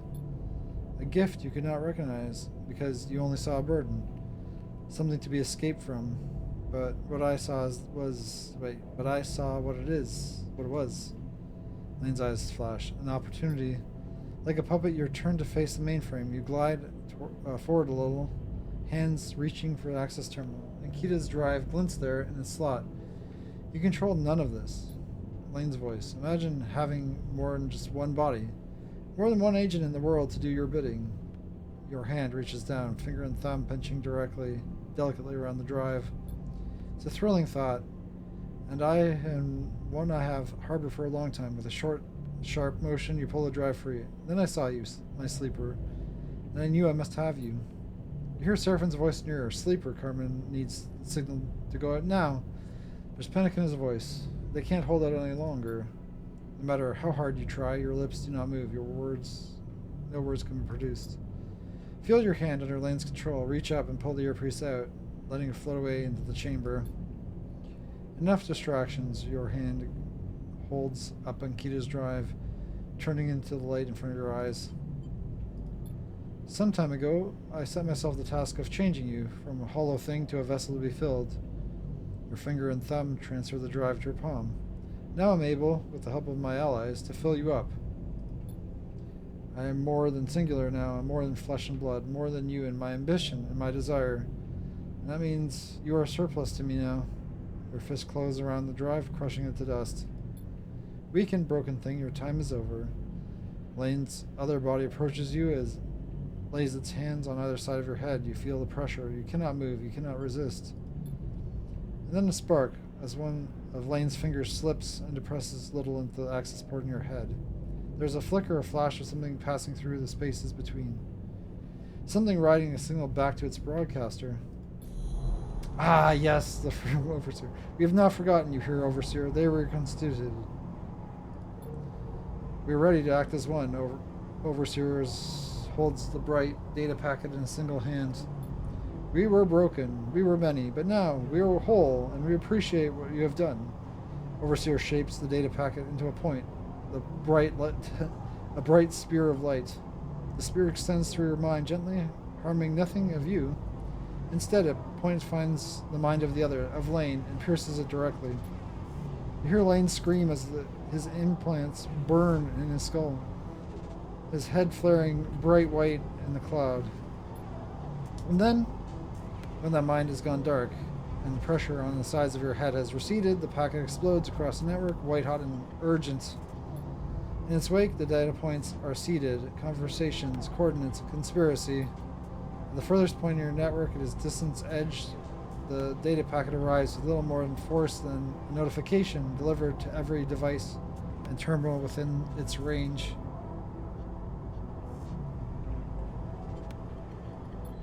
But here, at the epicenter, it blasts through you with so much power that, for a moment, every thought, every idea, every piece that might make up of itself is wiped cleanly from your mind. It takes a long time to put a person back together, a long time in the dark, picking up fragments of what was once whole. A day has passed. Like waking up from sleep, you can never be sure what piece might have gone missing in the reconstruction, what might have been lost. But you continue anyway, through hazy cycles of faces and distant voices. This is, after all, not the first time you have had to remake yourself, and had to reimagine it will not be the last. You're up, Seraphin finds you looking out of the lone window in the rig's berth. A slit stares out across the shattered edge of the Darkside. Is that it? Like, is Eugen still alive? Maybe he just got shocked. I imagine he's not dead. It seemed like he just got tasered or something. Seraphin gives you a half grin. Hey, I can cover you if you want to nap a little longer. Suddenly, Seraphin crosses the bunks and embraces you. He squeezes you once and then backs off. Hands on both your shoulders and squeezes them because that's what they look. Good to see you up, he smiles, as always. Come on, we need to find Bliss. Seraphin leads you to the bunks. Out of the bunks, through the ship, down the docking tunnel into Darkside. As you glide through the docks, he recounts what has been happening over the past cycles. You weren't the only one to take a beating. He squeezes through the group of cargo porters carrying crates, and Kita and Carmen held out against Senate Stat ship long enough, but they aren't without their share of injuries. They're back on their feet now, though, working together. They managed to quiet down some of the remnants of Itsubo, stop the factional infighting. They're clearing out one of the Yutsubo safe houses over in the rise. I'm sure they could use some help if you need something to do. Morgo has come to the station too. He wanted to help to clean up after Itsubo fell. He's working with Ankita. I should go see him, but Seraphin sighs. You feel like he hasn't quite accepted Marco's reappearance. You aren't sure of how you react to seeing him again either. Well, we did save Marco. So, I mean, maybe they actually want to atone for what they did. Oh, and Carmen is not sticking around. He's already left for Oliveira. Seraphin pauses for a second in memory of the place coming back to him. You watch him shake the thought away. What about Eugen? What happened to Eugen? Junie, meanwhile, is still digging into all that data she pulled from the bunker. She's down in Hapep core most cycles trying to make sense of it. Anyway, we'll soon catch up on everything. Doesn't even mention Eugen. Poor Eugen. But there's something behind his look. You can't quite place it. Oh, he smiles sympathetically. The two of you continue in silence, drifting into the depths of Darkside, good friends, side by side. Seraphin leads you into a passage lined with bright screens and signs, lights, sounds and light blasting through the shop fronts on either side. You know the place, Flicker Row. He stops outside a familiar door, a shop you woke up in all those cycles ago. He gives you the door a few quick raps with his knuckles, and you wait. Hey, sleeper, he shoots a glance. When are you ready? When you are ready. You should talk about the future, what comes next and all that. Whenever you like. Thanks, I'll let you know. Seraphin looks away. Sleeper, Bliss opens the door and immediately jumps to hug you. Well, Bliss is good. Bliss is still good. That's awesome. They let go sheepishly and look between you and Seraphin. First day up. I thought you'd both be celebrating your freedom. Don't want to overdo it, Seraphin shakes his head. Plus, there's more important stuff to talk about. He shoots. His eyes shoot into the shop beyond. Bliss's voice drops. You sure, Seraphin? They just got up. Can't wait a cycle? Seraphin looks at you. They should know, Bliss. It's important. They nod hesitantly, and then back into the shop, letting you come inside. Little's changed since you were there last. The stacks of servers, the refurbished hardware secured in roof and wall netting. The connectors, including the one that facilitated your reboot. Bliss and Seraphin follow behind quietly.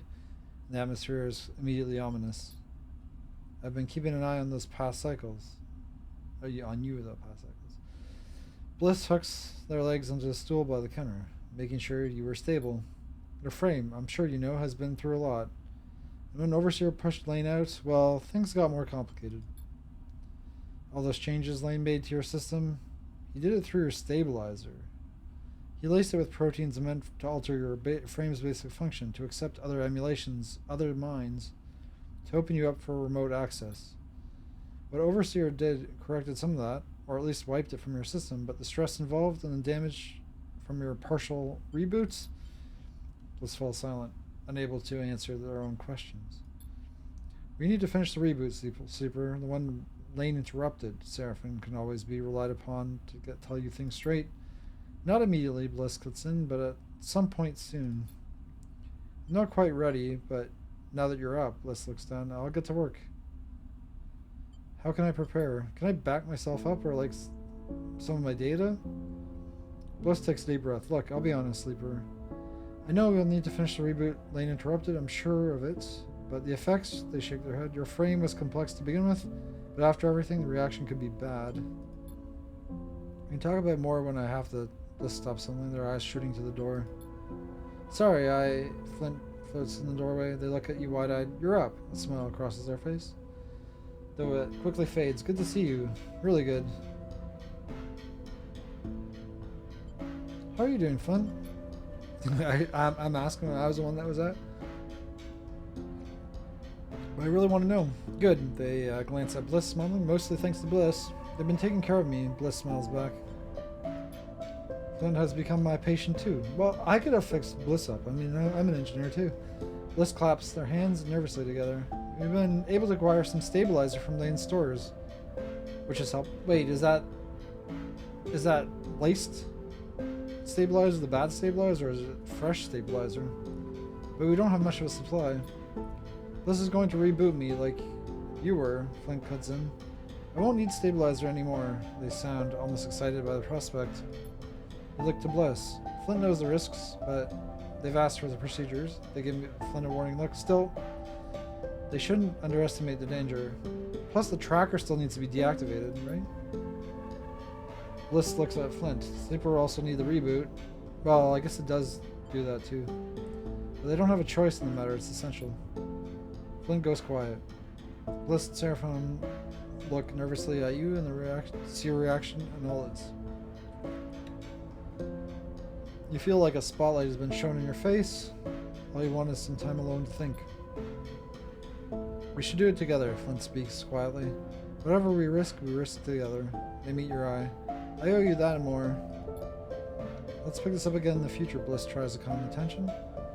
I still need many cycles to prepare, especially if I'm to reboot you both simultaneously. It'll be your choice, Sleeper. Do you decide then? They reach out and lay a hand on yours, but without this, you'll soon begin to decline. I'm sorry for that. Your head spins. Seraphim slaps a button to open the door. Come on, Sleeper, let's get some air.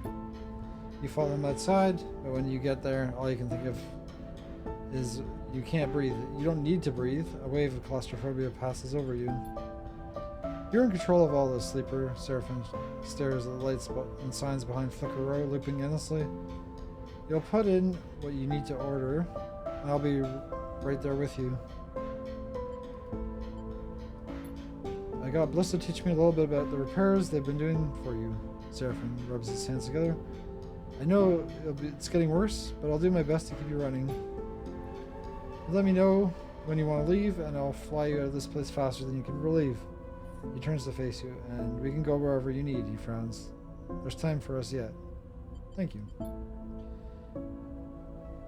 You never need to thank me, Sleeper. He pats you on the shoulder. Just look after yourself. I was also thinking, Seraphim looks away. I got a message from Oliveira. They're still getting the place together, but with Carmen heading back, the colony is starting a new chapter. Maybe you should head there at some point. Lend a hand, he pauses. Unwilling to push it further. Just a thought. Anyway, just give the word, Seraphim smiles. We're glad you're back. He turns and drifts away, leaving you among the cycling colors and cacophonous sounds of Flicker Row. You close your eyes and let them wash over you like a wave. there in the dark of your mind, you search for Overseer, but the protocol does not appear. You wonder if, in the final moment, Overseer might have destroyed themselves to end Lane. But then you feel it, a flickering nearby, a signal in the dark. You open your eyes and see something pass through the screens of Flicker Row, a shadow in all the brightness. Could Overseer still be there in ancient networks of Habep? You turn away and glide out of the row. You have other things to worry about now. How are you doing? Nobody's puppet. We broke free. Yay. Cadet finds you in a Darkside thoroughfare. A glass of roofed canyon of struts and screens. Still recovering. Not gonna lie. Hey, I get it. Cadet smiles. But look where we are. She gestures around a broad street with its layers of tech and dirt. Heart of the belts. You really look at the glass-roofed street. Its walls are built from scaffold and shipping containers, hull plates, and Solheim Habit units. People glide across the open space to units and shops on either side. Everywhere screens flicker and glare. Without sense and reason. You can feel heat, but the power that flows through the place, collected by the vast solar cells that form the city's foundations. Hard is the right word. This place is a center of circulation, toned muscle tough and running to a beat. You turn to Cadet, and you can see it in her eyes. She loves being here. I've been thinking, she glances away, all the good it would feel to run my air bike down the street. She smiles. The city has need of couriers, right? That's a good idea. I know, she flexes her shoulders back. But there's some unfinished business weighing me down. She meets her eye. Hexport. You think of the drive tucked away in the scatter yards, the one that contains data stream from a drone mined vivisection, the one that might have caused the loss of this entire station. We need to go finish what we started. Cadet looks deadly serious. Find who's responsible and make it known. Clear my name. Is Hexport still irradiated? I would think so, she sighs, but they'll be fading. We can get in and out safely from what I know. And we better go try soon, because the safer it gets, the more scavengers will come to pick the bones. We want to go there to be something left to tell the story. I noticed a lot just went down. Cadet puts in a hand on her hip. But these clowns could still be operating hell.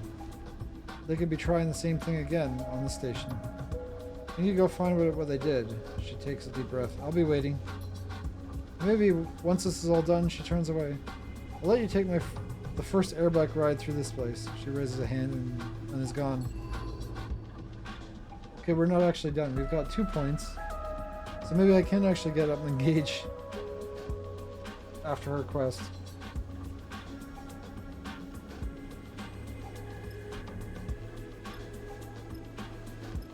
I can go to the facility. Crazy.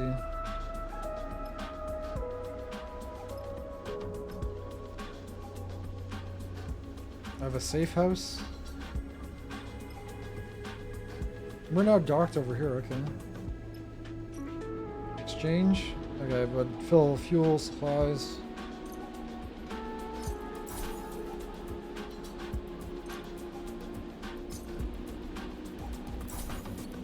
I've got plenty of money, so.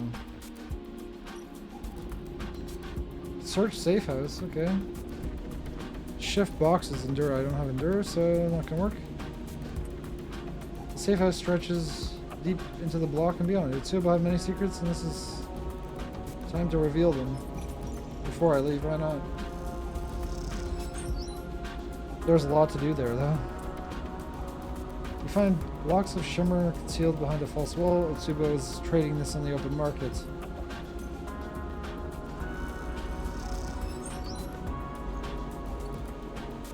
Maybe it's risky, but yeah. Worse, I'll probably lose energy.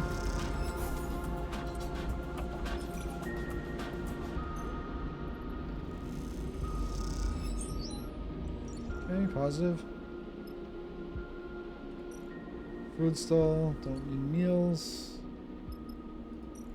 Scrapper market, yeah, so I've got all this entire thing opened up. I could do scrap shift there if I wanted to.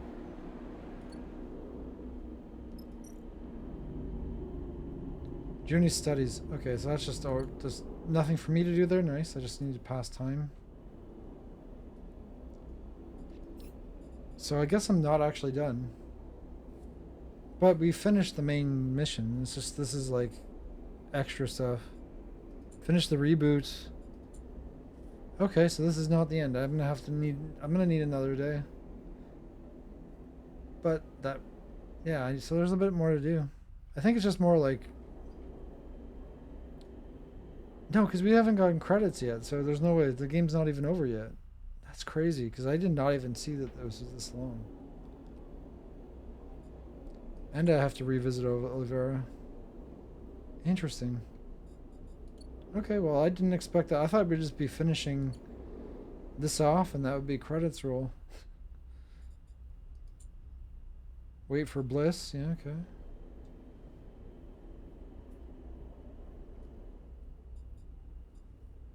But I think I need to finish the reboot before I do the Hexport thing. Maybe I do the Hexport thing first and then I can come back and reboot. Oh, it's just right there. Oh, I might actually have time to do that. Hexport remains. It's danger. We've got full supplies, full fuel. Oh, I need to feed my cat though. Most important thing. Gotta feed the cat and I can buy some supplies. Poor kitty has not eaten in some time. I don't know how much time it can go without eating.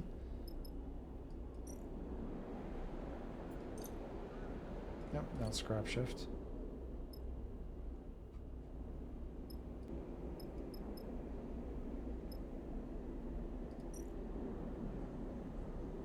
There's a reboot prep. Okay, so yeah, that's perfect amount of time.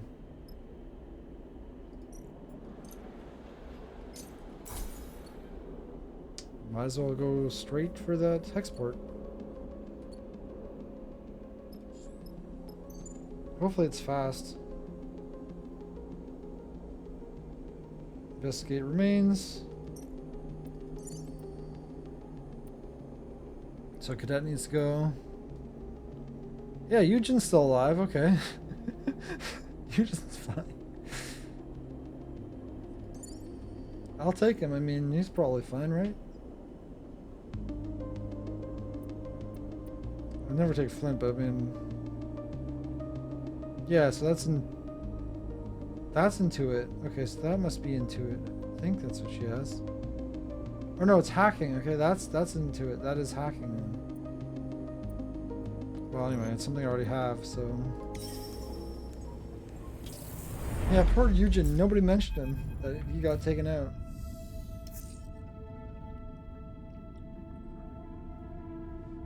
The rig drew closer to Hexport. The crew became silent. Now, staring out at what is left of what was once a thriving station, you feel empty. The full extent of the damage is impossible to ignore.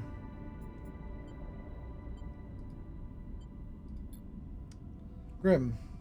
Seraphin shakes his head. It doesn't feel like we were here that long ago. It feels like 200 days, or whatever it's been. And now this is what's left. You look at the clouds of scattered debris, the layers of station torn open into the void. It's a reminder of how close the war and unseen atrocities of the inner system are to shifting in the belt. I don't like digging around in a place like this, Seraphin turns to you. Let's be quick about it. I mean, I'm not going to promise to be fast. We need to know what happened. Seraphin nods. Looking at this place, I'm not sure that's going to be possible. You look around at the gutted station. It's hard to know where you might start among all the debris. You head to the airlock and suit up as you get ready. You ready for this, Cadet? Catches up with you in the passageway. This place has already given me the creeps. I'm ready. Cadet nods. If there are answers to be found, we'll find them. I'm not a big fan of digging through graves. Eugen is already getting prepared, but somebody has to answer for all this. Cadet takes the suit from the locker. Seraphin said the radiation is lower than expected, but still too high for prolonged exposure. The suits should keep most of it off of us, but we can't take too long out there. The stress on the suits and the rig, she sighs. We'll be forced to leave in 3 cycles. Okay, so that's nice and quick. Cadet grabs the helmet. Not a moment more. You get ready, too, your mind filled with memories of Hexport. You hope they'll help you navigate the Shadow Ruin, but looking at what's left, you doubt it. So hopefully it's nice and fast. Okay, we got some good rolls. I will push if I have to. What is this? Ruined exchange. Search ruins. Intuit and hack. Okay, so I've got both of the skills I'm good at. Search ruins. Most of Hexport has been ripped apart. Exploring it would be dangerous work, but how else to uncover what happened? Unfortunately, neither of them are helpful on this. So this is danger, which is what I want to do, except for the risk hunt for data. Parts of the Shattered Station's network are active, driven by fractured solar cells. Perhaps they hold some clues. But yeah, I will do danger because I have no problem with that. It seems like the station was ripped apart by multiple explosions. How is this possible? Well, I don't think it takes a rocket scientist to figure that one out.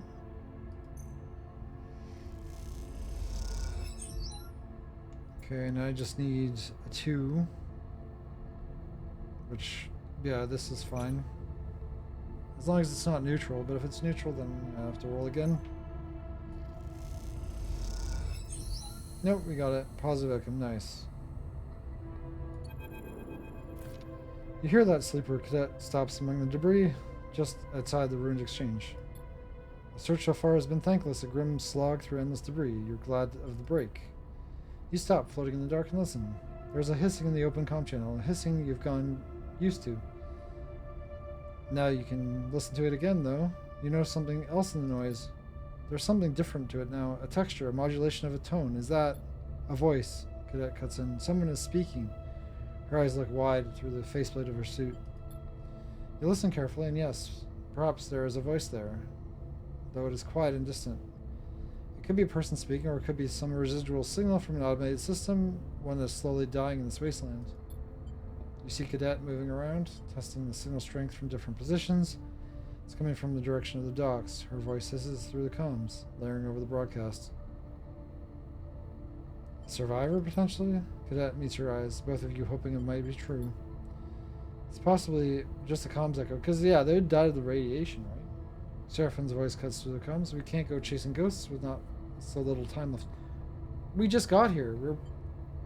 I still have some dice left, too. The rig can't stand out here getting cooked by radiation, neither can you. It hasn't even been a day yet. Seraphine's voice distorts and shifts. You should move to the epicenter where the factory row used to be. That's where all this went down. Cadet looks at you, and you know she wants to chase the signal to the docks. She wants there to be somebody there, calling to you. You look over towards the remains of the factory row. The epicenter, as Seraphine called it, is now a cloud of debris and fragments of bays. Shadow of once it was. For the first time in a long time, you think of Karsten. Look back at the remains of the docks, a few warning lights and systems still flickering away in the ruins. With not so much time left here, you have to choose about where to focus your efforts. Well, the place that's completely destroyed is probably not going to have too much. So I'm going to go with what... the signal, the epicenter, okay, not the epicenter, because that's just all blown up. Why would that have anything? The ruined docks. Trace broadcast interface, okay. The broadcast might have had a source. By tracing the hardware used, it might be possible to locate it. Search for survivors. Okay, this is a lot to do. The voice in the broadcast must be a survivor. Well, it doesn't must be, but there's a chance, so you should check it out. Okay, Eugen's good on this danger, even though he didn't want to check it out. So the search starts there. Let's start with Eugen. Come on, Eugen, you're good at this. Yeah, not right, not great. Okay, could have been better. You're not good at this. So I will push, because I need to push. I got a 6.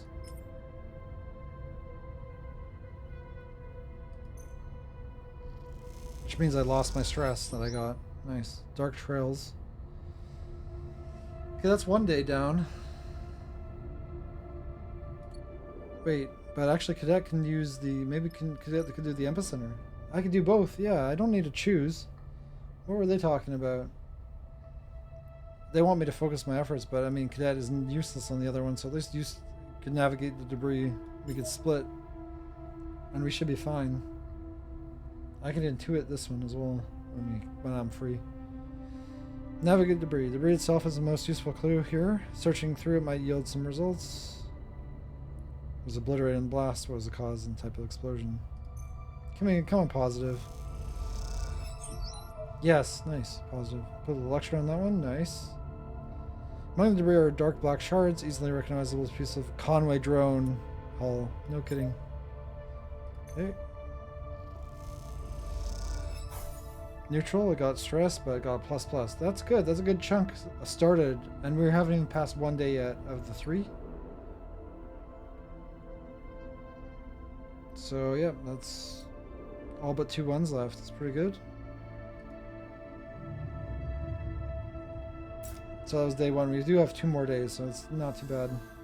Assuming there's nothing else. Okay, decent rolls overall.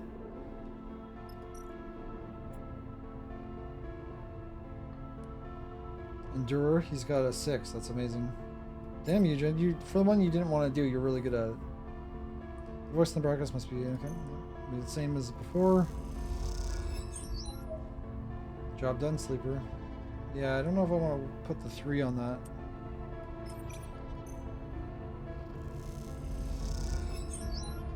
Okay, nice. Positive outcome.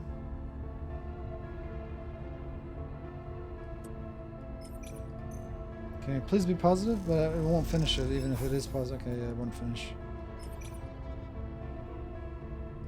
I'll use the 6 to make it a sure thing. Done. Okay. Urgent, the broadcast echoes through your comms. Retrieval required. Conway network agents, please respond. You float beside Cadet. The 2 of you shocked at silence of the sight in front of you. Both of you have traced the ghost signal deep into the docks, all the time wondering if it might be the voice of a survivor, but you had not prepared for yourself for this.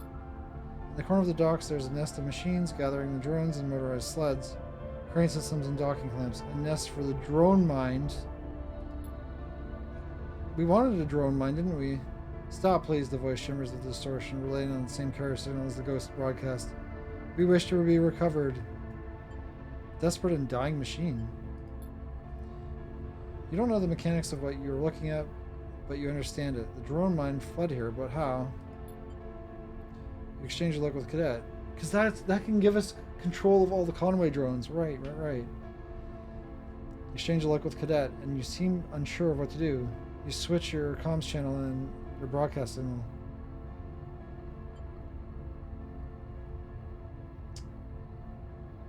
Can you explain what happened? Yeah, I think that's more than saying we want what happened.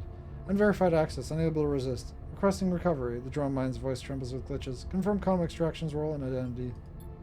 Can I just hack it? Because I'm pretty good at hacking. I've got a 6. You wonder what this mind knows. It's just an interface designed to speak between humans and drones with a recognizable cadence of intelligent speech. Or is it a thinking machine? You hear a click as Cadet switches to a private channel. This thing is a weapon, her voice flat, unemotional. We should be careful of what we say here. Confirm Conway extraction's role and identity, the mind intones, please.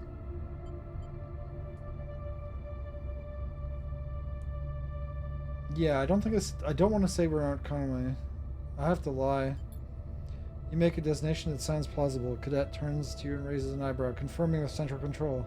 Nest shudders. Confirmation impossible. Connection severed. Retrying. Look, Cadet hisses through the private channel. It's hardwired to the station.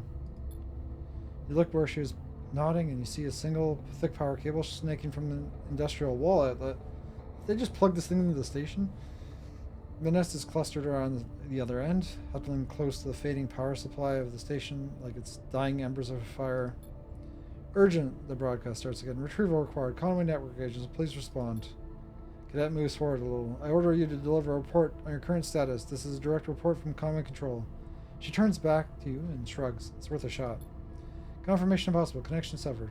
The nest fades. It flickers back to life. Temporary bypass activated. Cognitive function minimal. Power supply minimal. Hardware suboptimal configuration. No drone units connected. I am alone. The shift between communication registers between formal and inhuman is unsettling. Well, so now at least we know it doesn't have any drone backup. That's good to know. Code center compromised. Data extracted by third party. Self-destruct disabled. Purge protocol disabled. Parts of the nest fall away. Power draining faster than drone mind attempts to draw more from the station. Please, the drone mind asked nonsensely. Please stop. Did you destroy the station? Cadet moves close now, bearing down on the nest. It's a little more than a pile of broken machines, cowering in a corner as power fades. Self-destruct attempted. Process failed. Hardware purge attempted. Process failed. Self-preservation protocol activated. Propagated through station network. Station failed. Central failure imminent. Please stop. Machine in the nest begins to grow dark. Please stop. Please stop. Cadet turns to face you. It didn't do this, she sighs. It tried, though. It tried to destroy itself and take the station with it.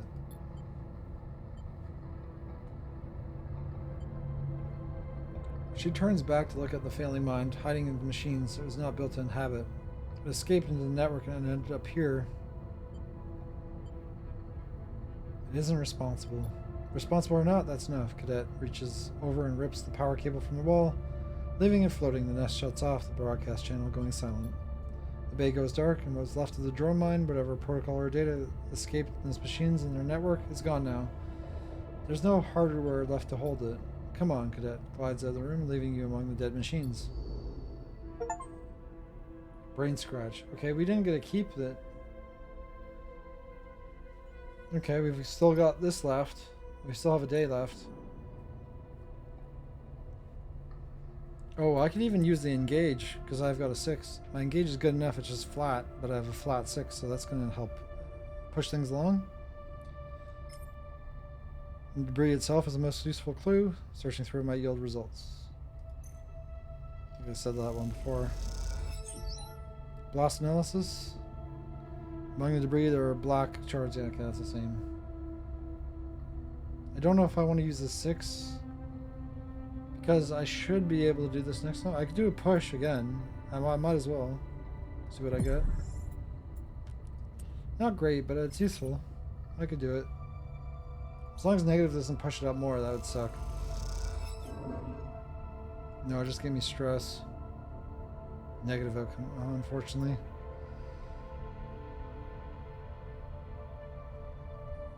Okay, last day? I could do it in last day.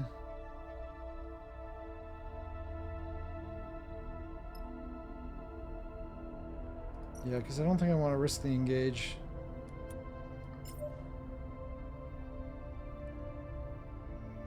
I mean, 75% chance is not bad. I might as well just make it safe. Well, less safe, but I don't want to run out of rolls. Okay, positive outcome. Who doubted it? Because there might be something else to do. I think the worst is they'll probably get stress. Hopefully. Damn it, given the yeah, so he got stressed, but it didn't push that stress up. Okay, good. That's fine. We'll do it next cycle. Now we pretty much guaranteed it with that one positive outcome.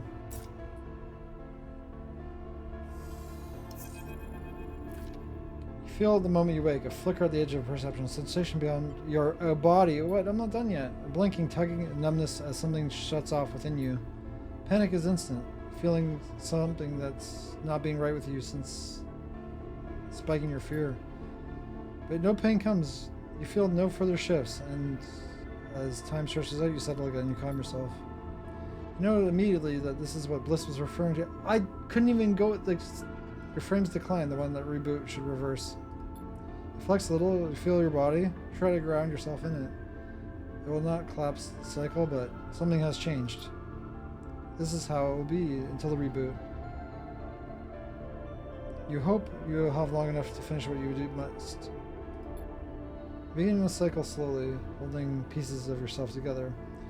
You try not to let your thoughts wander to darker things, and you fix your eyes on the tasks ahead.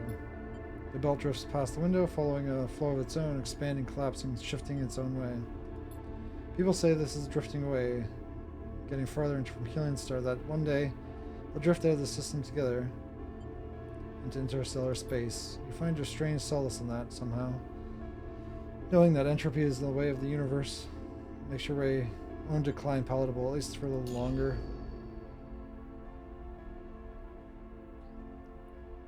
Okay, I don't know what that was. Oh, I got a glitch. I got a glitch again. I hadn't had a glitch in a long time. But yeah, we could finish off the epicenter, no problem. Now we have 6.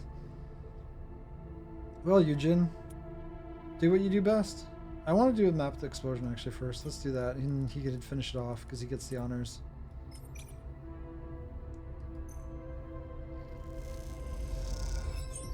Through the factory row was destroyed. The explosion doesn't seem to have been from the inside out. Okay, and you finish it off.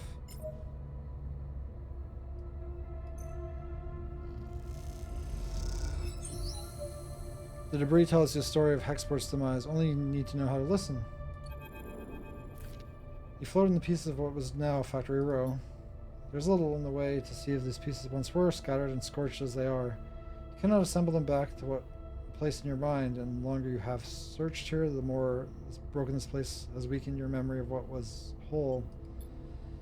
But you have managed to put something together here, part of the story of Hexport's final moments. The story is told in blast marks on the exterior plates and patterns of debris, materials that make up the station's remains. Beyond that, the only other thing is remarkable. There aren't any bodies. Interesting. It seems like Hexport had some warning. The lack of docked ships, the lack of mass casualties. Though the explosion surely killed many, it all suggests a station that had time to react, at least evacuate in part. But then there's the blast, an explosion that the evidence points to is coming from the outside of the station. It's hard to tell, so as much as secondary damage was caused by debris and shrapnel, the pattern is there it's there if you look. Something catches your eye and you look over to see a cadet arriving alongside you, studying the same debris as you. 100% into it, easy. Put it all together. The pieces finally come together. A moment of warning, an evacuation, then an external attack. The first one caused the second. You know the drone mind was here, being scraped for code and data, screaming for it to stop, and then something happened. Something that its captors could not control. There was a crisis, rapid, panicked, and Hexport was killed for their crimes. It was a cover-up, wasn't it? Cadet has been watching you think through the evidence, and you see a flash of recognition in her eyes. But they wanted to hide what had happened here, and what they were doing. It had to be sentenced at. Who else would have sacrificed their station to remain hidden? You can see the anger in her eyes. This is why Hexport was destroyed. The drone mine got out, entered the network. Who knows what else it might have done? Could have taken apart the station itself, overloading every system, opening every airlock. Was its drive towards self-destruction that strong? Someone didn't want to find out. Didn't wait to find out. Its escape sealed the station's fate. In the end, there's only one conclusion. Those who brought the drone mine to Hexport, who dug it into its code and systems while it was alive, they ended the station. Logic is cruel and cold, the kind that the vacuum of the healing system allows. You find no comfort in knowing the truth. You didn't get anything for that? Not even an achievement. Okay. Well, we're done here. Got all these extra rolls don't need to use on anything. Contract concluded.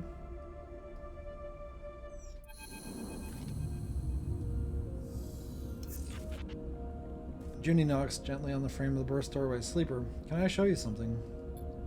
There's an excitement in her eyes and makes it impossible to say no. Yes, she's going through the data. So I guess I can finish everything, because I'm pretty... there shouldn't be no more... It should just be dialogue, even though my voice is gone. Junie talks most of the way down to the HAPEP facility, which is no short journey. She explains the scale of the data hidden within the station's mainframe, but also the issues with extracting it.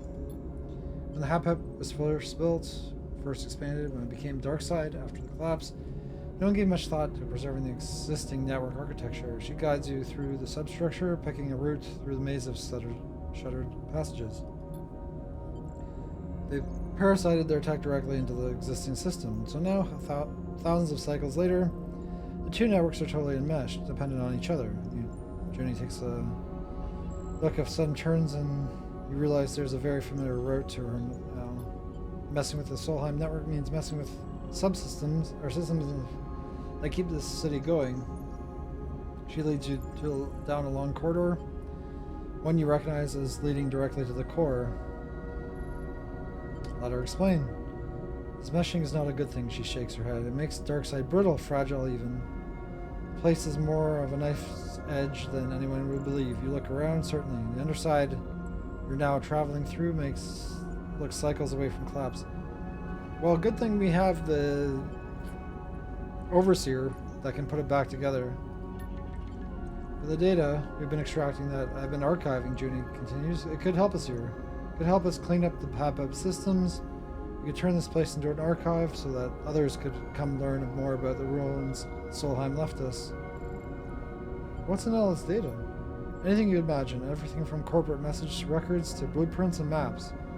She shakes her head. It's too much for me to process or understand. But thanks to our visit in the bunker, I have a plan and something that will help me.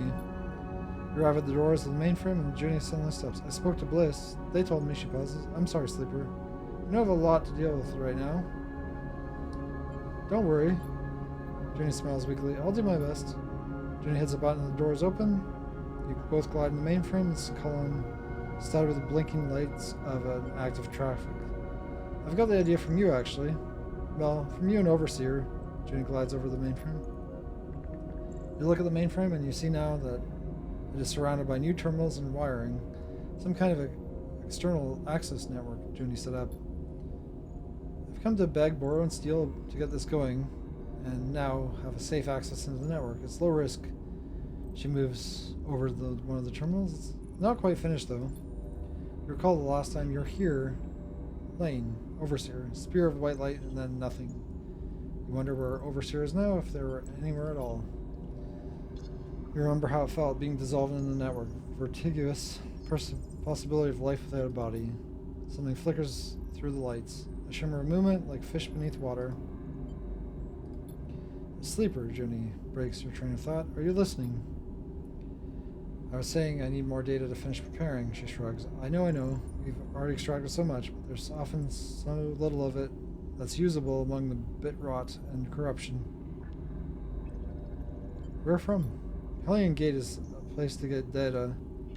Apart from there, it's the biggest pre-collapse facility in the belt, and its hostile connections means a lot of it is untouched.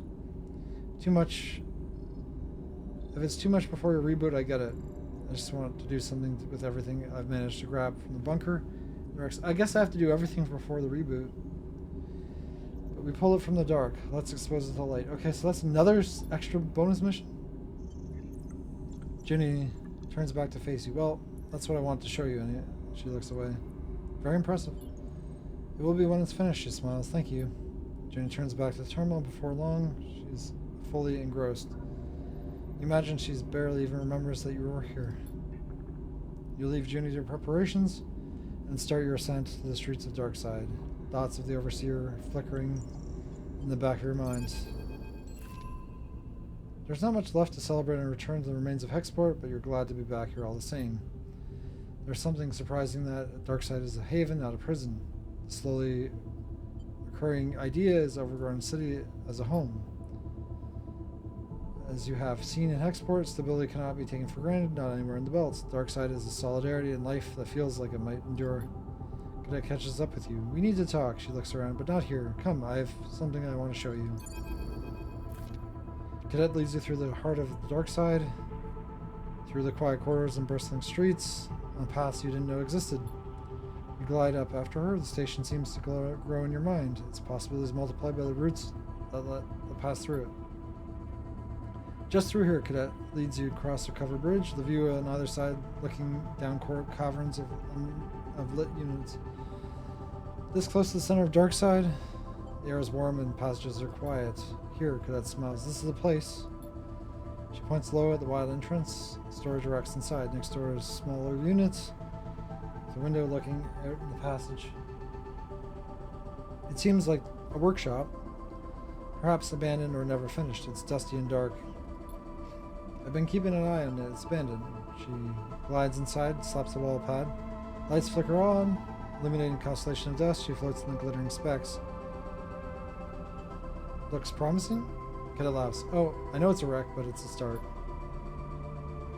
Her shop, right? She's gonna make a courier shop. When we've gone to Darkside, I've been on... Wait. My voice is gone. I've been coming out here. I just happened to cross it. But I knew it when I found it. I want to start again, Sleeper, she knocks on the middle wall. This is where I'm going to make a start. What we saw in Hexport, what's left of it, just confirmed it for me. We can't stop Senate as much as we can't stop the war. She runs a finger along the storage racks. We have what? The drive? Our suspicions? Senate is vast. How could we pin this on them, even if we wanted to? She looks over the workshop. I don't want to think about it anymore. I want to start again. I want to work, to ride my bike and courier packages until I fall into my bed at the end of the day with nothing left. Cadet picks up an old corroded tool from the racks.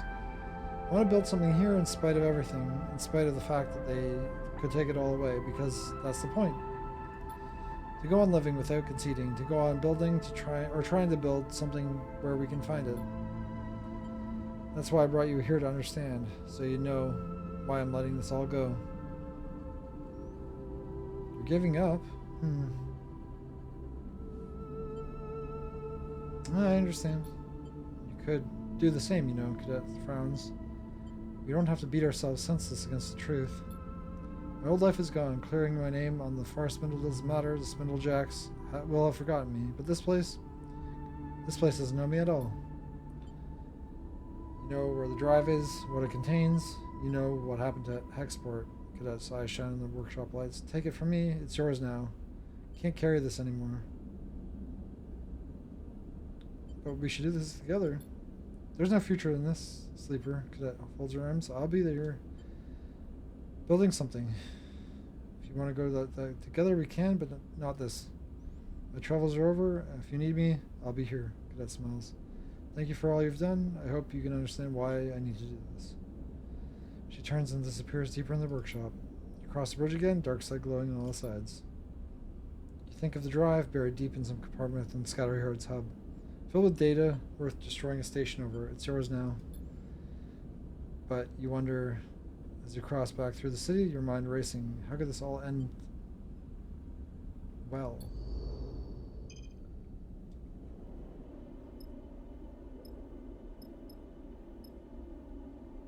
Okay, we still need to finish clearing off this. I guess I'm not, yeah, there's no way I can finish this tonight. This is a lot of cleanup left. Because we have Juni's archive now. We've got clear out Utsubu. Finish the reboot, which is still in progress. Investigate Hexport, which, yeah, we just need to get that drive. Revisit other, yeah, there's too much to do. This is like the denouement, but she's only half done. So I'll try to work my way on doing this one. Searching the safe house. At least that's something.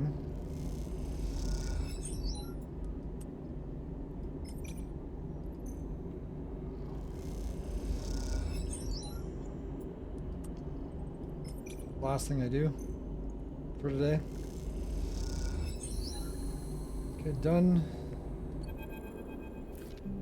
You watch as the last stack of crates is guided up and out of the cavernous Utsubo safe house. You doubt it would be long before the space is filled. Darkside would not tolerate a vacuum for long. The city takes every opportunity. Its inhabitants build in every crack and crevice. Utsubo spaces are cleared. They will be occupied. The gang's legacy will be buried under factories, kitchens, markets, and housing. The people will remember the cold and desperate grip they once held in this place, even if the city does not. Come to gloat. Oren is still here. The voice takes you by surprise as you turn to see Oren, floating in the shadows, arms folded.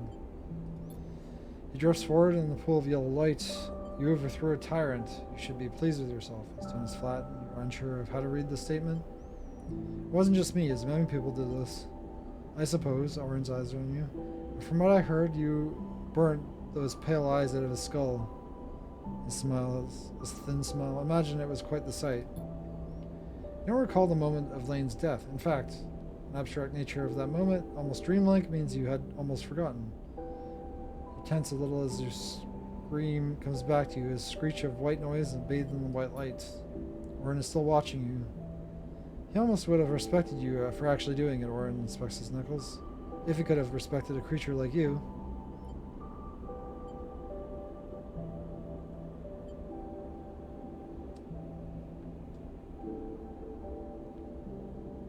I don't even care what he wants, so I'm still not going to react.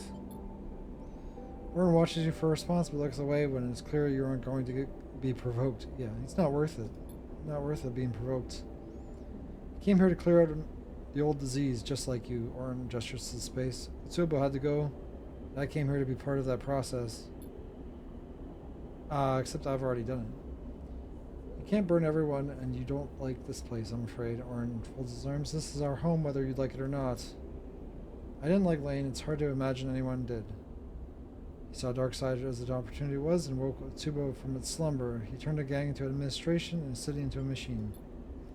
He was too erratic for my taste, perhaps, but he held this place, shaped it to something. I can see that you have no intention of doing the same. So, what will happen now? Orin meets your eye. You created a space that must be filled. Will you take the opportunity for that at least? The people will decide. Oh, will they? Orin chuckles. I can see that you don't know the first thing about Darkside ends people. People decided on Tsubo. They changed that. Now you want them to pick something else? They're opportunists. All of them. They will choose their own benefit only. In the end, I should thank you. The city was done with Lane. Orin gives you a nod. And I'll be honest enough to admit that you did what I didn't. But never forget that you're an outsider here, and Darkside hates outsiders. Before you can respond, Orin kicks off and glides up towards the upper levels of the safe house, leaving you alone in the empty space. Though you do not put weight to his words, they still sting. Perhaps you think there's something to them. Who are you to decide the future of a city? That's why I said the people decide. That wasn't me. When your own future is falling apart with each cycle, your decline is a spiral that can trap others in its wake, or a necessary transition, the crisis before a new shape emerges. You hug your arms close to your side, suddenly coiled in stripped bare safe house, and ascend once more. Okay, I am still getting upgrades. But yeah, that's going to be it for me. I'm going to have to finish next time. Hopefully I can still do it in one more stream. But yeah, that's going to be it for me. Because I am dead. That's crazy. I thought I'd be done. I did not expect all of this endgame stuff. That's how this game goes. They always give you stuff you don't expect. But anyway, thanks for watching. Have a good night, good day, whatever's for you, and see you next time for the actual finale. It should be tomorrow. If not tomorrow, maybe Saturday, but it should be tomorrow. See you then.